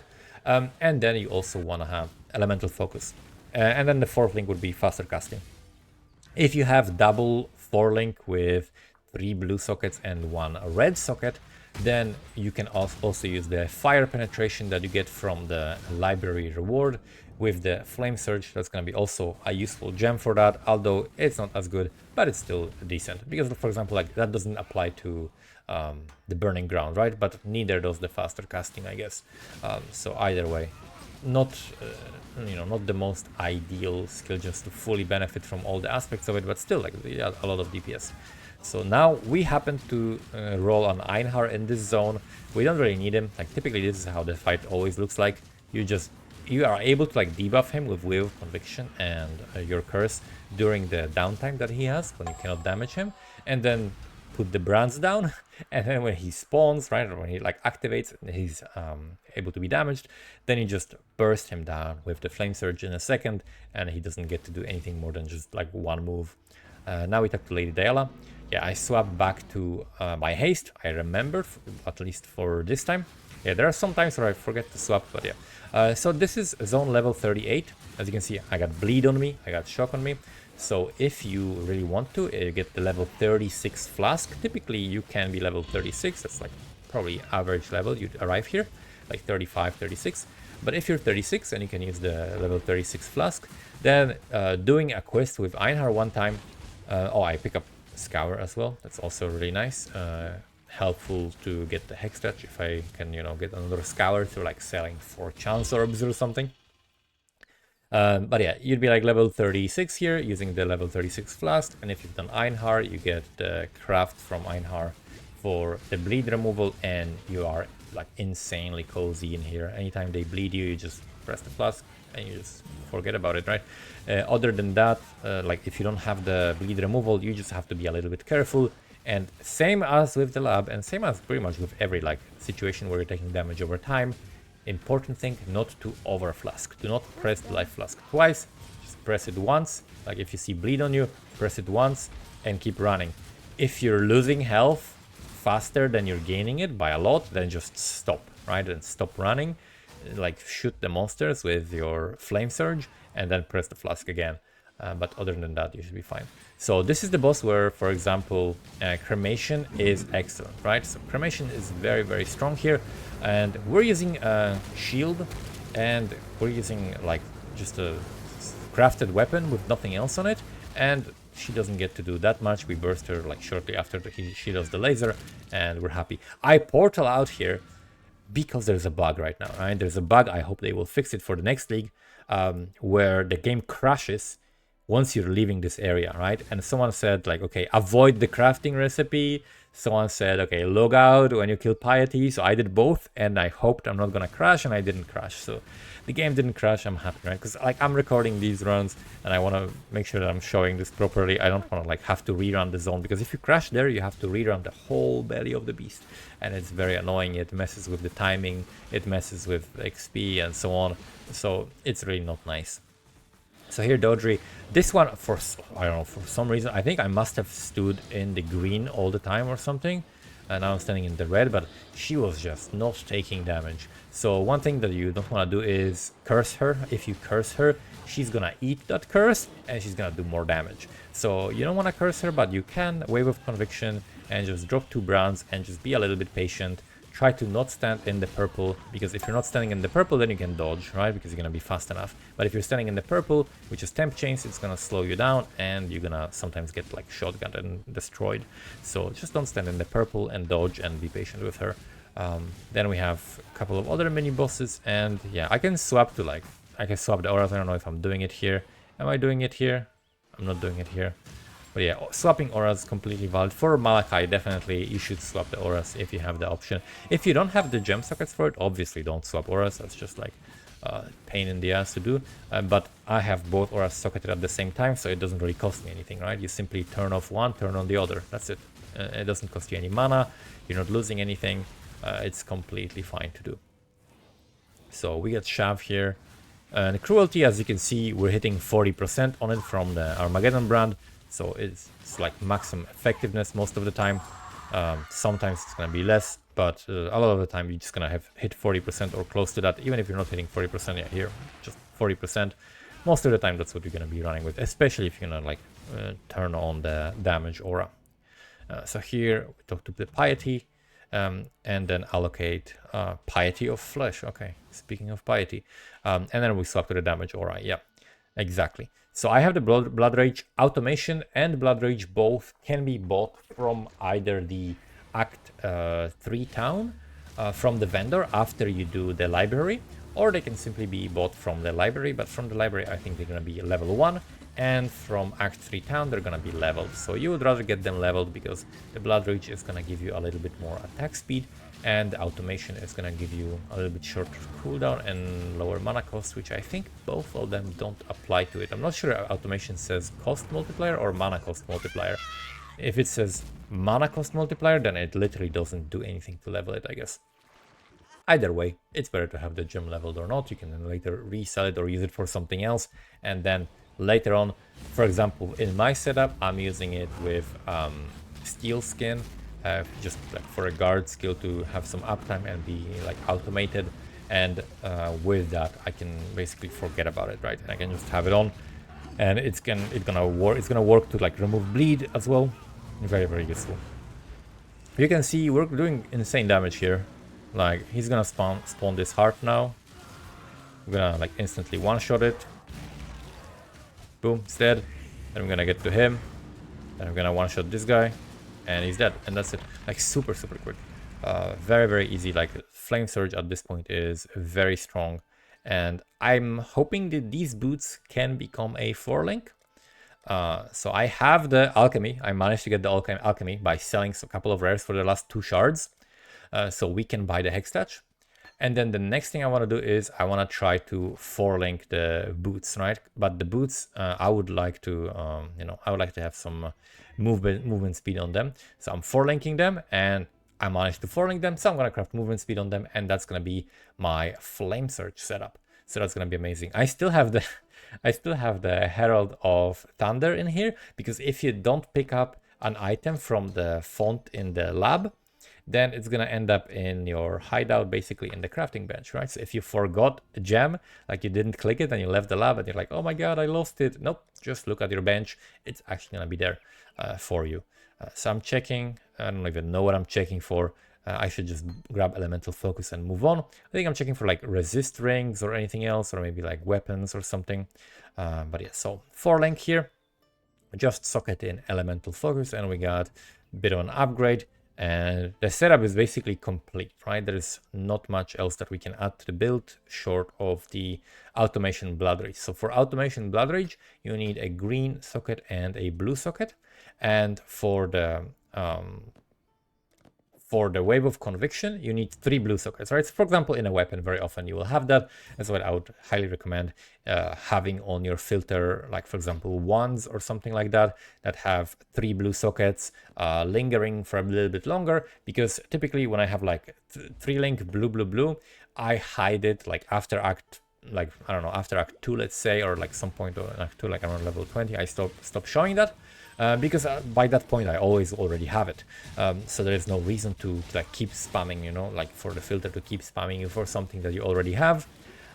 But you can leave specifically weapons with 3 blue sockets on, so that you have a very easy like source of these, so that you can use essences on them, for example, for lots of like flat damage, and then open prefix, craft even more flat damage. And on top of that, you can also have the guaranteed 3 blue linked sockets, which are going to be useful for your Wave of Conviction Hextouch flammability setup. So surprisingly, I actually have haste on after fighting the Malachi, so I switched the aura correctly. And then Slave Pens. This is a very fun zone. It has a very high density, and Armageddon Brand is just perfect for this. I really like clearing this zone with Arm Brand. Like anything that has like decent area, it's gonna be very fun here. We got some nice bone armor with RGB there as well. Either ID it, see if there's anything good that I can potentially use, or just search for a chromatic. We're running into a little bit of a dead end. But yes, this is where like your speed is gonna depend a lot on your shield charging skill as well, right? So practicing shield charging and like being deliberate with it is what's gonna speed you up. So instead of just like spamming it, you're like, if you just hold the button down, you're gonna be way slower than if you use it deliberately, right? If you're like, okay, turn the corner, press shield charge, right? Run around another corner, press shield charge. That's how you want to use it. You don't want to just like bash your head into corners, right, with the shield charge and then like cast it 3 times in place. Like I'm sure everybody like has done that before, where you're like stuck on some pebble and then you're just like casting shield charge over and over. But this is something that you can, you know, learn with practice, but you have to be a little bit deliberate about it, right? So you can see like using short shield charges and just not overdoing it, and making sure to like try to be purposeful with it is very, very important. So we're gonna pick up the miles meter here. I don't know if I did it in this run, but typically what I do with these, I don't return this to town, because I don't go to town until I'm about to fight Kitava, right? So I just pick up all the quest stuff and then go to town once at the end. But if you are about to fight Innocence, maybe it was in this one, maybe in another, you can quickly hop to town to pick up the extra skill point and then fight Innocence, for example, for a little bit of a faster fight. And yeah, in one of those fights, I think I was like missing a very important notable passive that will give me a lot of damage. That's why I did it. Hallowed Life Flask. I should pick it up, but at this point, actually, I'm fighting that I am doing pretty okay on mana, so I didn't really need that. I think the mana changes for shield charge will help us a little bit, so maybe I'll run with 2 life flasks, 1 mana flask, and then just run Blood Rage from whenever we get it, as soon as we get haste. That would certainly be a very fast way to do it, but a little bit dangerous, because if you are still killing stuff, then the Blood Rage is gonna refresh, and if you kill stuff right before fighting a boss, and then you're fighting a boss, and then he has like a phase where you have to wait and your Blood Rage keeps going, and then you're degenning and you don't have life flask, that might be a little bit dangerous. So it's pretty dangerous in those situations. But other than that, if you have 2 life flasks that are, you know, up to date, not like me running with Act 1 flask in Act 3, that should be completely fine. So I'm just quickly checking inventory, as like whenever you're running and you have like something like this, like a very easy zone where there is nothing to do, you're just like shield charging forward and sometimes bashing into like carts and just leaving armor brand on their head. Look at your inventory, right? Look at your inventory and try to assess whether you like, what is your weakest item, right? What do you want to upgrade? What are your goals next, right? So for me, I know, okay, I need to make sure that I have a green-blue socket somewhere, right? So I need like a helmet with green-blue, and then I can look at my resistances, right? And look at which item is the worst. Like I know my amulet is really good, my boots are now really good, so this is something that I don't want to swap. So I would definitely look for like a helmet, right? Like helmet with a green-blue tooling somewhere in it would be what I want. Like always make sure that you have a plan and you know what's next, right? Like for example, when I knew that I will need the hex touch, and I was looking for that. I was looking for that alchemy like throughout like a very long time, because I knew that this is gonna be super important, right? Yeah, I think this might be the run where I did the skill point thing like specifically for the fight, because you get lots of XP here, right? So you can like easily hit like 1.5 levels in this zone in the Chamber of Innocence. And if you happen to be like under level 40, then you can just rerun the zone again, right? And get some extra XP. This is a very efficient zone for XPing. Very easy to navigate. It has pretty much the same layout every single time. More or less, you're just running around the outskirts of the zone and bumping into blue packs, right? And that's gonna give you tons of XP. And especially if there is no, there are no proxy shields, depending on what you roll, there might be either like these like Templar guys, or there might be the guys that like charge you, but this is perfect monster composition because there are no proxy shields. Sometimes you get lots of proxy shields and that is very annoying. You get like rare with proxy shield in every pack and that is like just super annoying. But in this case I rolled pretty good monsters. So yeah, here is where I'm like, okay, I'm 1 passive away from a very important notable that's gonna give me like 10% increased damage taken to enemies plus increased damage for brands. So that's why I went to this guy, just got a quick skill point and went to fight Innocence. Took me a very low amount of time, and I'm probably gonna save that amount of time by getting this, right? Runesmith, I think is the notable code. So we swapped the aura so that we're able to do more damage, and we just nuke him, just completely melt him. Completely melt him. At this point, our damage is very high, especially after picking the Runesmith, right? So it's a pretty important thing to do. And we have 40% cruelty as well. Like if you, this is the thing with PoE and small changes, right? This is the thing that you want to know. If your damage is a little bit lower, your cruelty might be a little bit lower, right? And if your cruelty is lower, then your damage is even lower. And then if your damage is lower, maybe your shock is lower. If your shock is lower, the rest of your damage is lower. So like all these small changes compound, right? Like if you are a little bit faster, like basically if you're faster, then you're quicker, if you know what I mean, right? like basically the small like little increments, like this is how it works. You want to improve your Act 2 town. Act 2 time, right? Like you level Act 2 and you're like, okay, I did it in like 50 minutes. Okay, I want to get to below 50 minutes, right? Improve your Act 1 time. If you improve your Act 1 time by 1 minute, your Act 2 time is automatically improved by 1 minute, right? And so it's like all of these things compound, right? The faster you get early on, the quicker you are later on as well, and then it compounds and compounds and compounds, right? So all of these little changes, all these little improvements add up. Like same thing with damage, right? When you get multipliers, like that's the multiplicative nature of damage scaling in PoE means that you get more bang for your buck the higher damage you have, right? So if your damage, for example, this is like a super important principle to learn for everyone if you want to scale your damage in PoE. If you have a build that does 100,000 DPS, okay, and you get a 10% improvement, let's say you get like Unnerve or something, right? Basically 10% more damage, right? So 10% more damage for you is going to be 10,000 damage, right? You're getting extra 10,000 damage for adding a specific thing to your build. But if you already were doing 1,000,000 DPS, right? Or even we were doing 100 million DPS, right? Then you're gonna get 10 million for that same upgrade. So you're going to get 100 times more damage improvement for the exact same upgrade.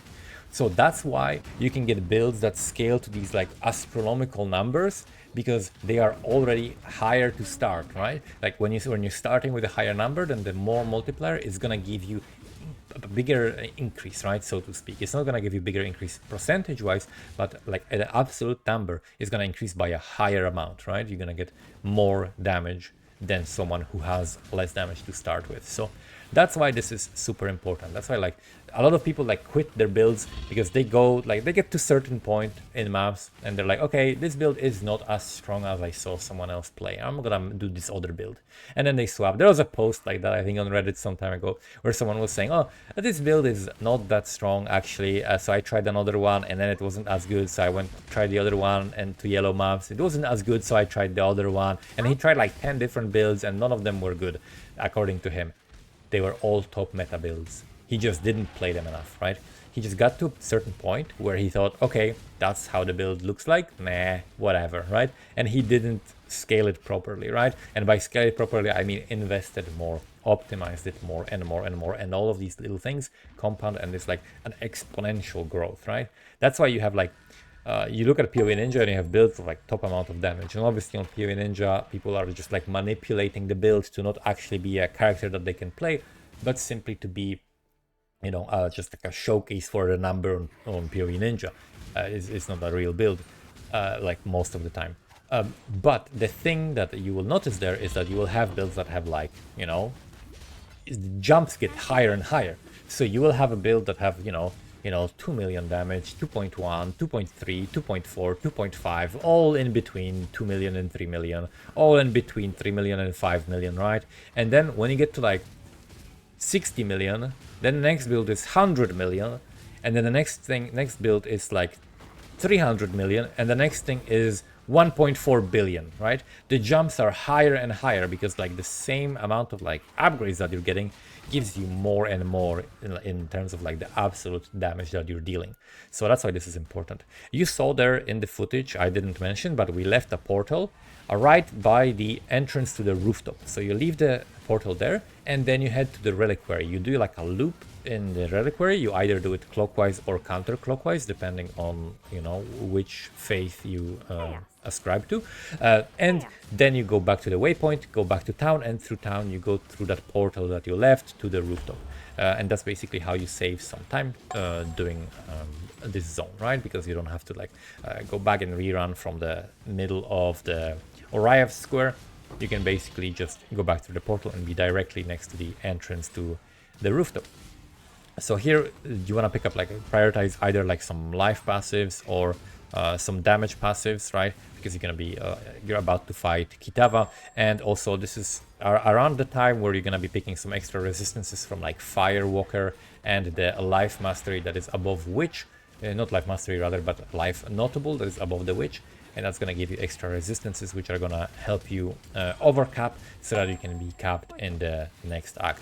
And in Act 6, I would definitely recommend prioritizing cold res. So if you have any res that like is gonna be the highest res that you have, that should be probably the cold res, because that's gonna be the most dangerous one at the beginning of the second half of the campaign. So we're leveling some gems, talking to Lani. You can pick up whatever rewards you want, doesn't really matter that much. You can pick up whatever like defensive flask you want, or anything else you like. It really depends on like the build you play. For me, I would probably pick up probably Jade Flask, honestly. Jade Flask is gonna make it so that you're not getting hit at all, and that's gonna make it so that I think like small amount of evasion already goes a long way compared to like small amount of armor. I find that small amount of armor doesn't really do that much for me. I typically feel a little bit better if I have evasion, but different people have different preference. They're both all right to take. I just left the reward at the vendor. I can pick it up later, and then we're fighting Kitava, and that's basically it. So very straightforward, but if you have any questions, you can post them in the comments below. So make sure to ask if there's anything that's confusing. Hopefully everything is clear. You can also check out the video for the guide that is a little bit shorter, that has like condensed information for this build specifically, as well as a written guide which is on my website asmology.com, so you can check that out in the description as well. It's the written version of the guide for this build if you're like, you know, at work or, you know, in the bathroom and you need some reading and you want to memorize you know, the sequence, like what skill gems to get and what to do at each point of the campaign. It's all written in there, as well as POB, which has all of the different trees, like the tree progression and stuff like that, but you're gonna see that all in the guide. Kitava the Insatiable is about to die. This is just very straightforward, and then I think I'll type /played, and I think this one is 149 or something like that. So that's all right for like a run that I wasn't too happy with while I was doing it, but it ended up being okay. But I think the next league is going to be a little bit faster because we're going to have lower mana cost. We're going to have, what else are we going to have? Faster shield charge right early on, because we're going to just get it at level 4 instead of getting it at level 10. So I rather meant to say sooner shield charge, not faster, right? Because the weapon speed doesn't really matter. But yeah, that's really it. Thank you so much for watching. Hopefully you enjoyed it and learned something. If you learned something, make sure to subscribe, and I'll see you guys next time. Bye bye.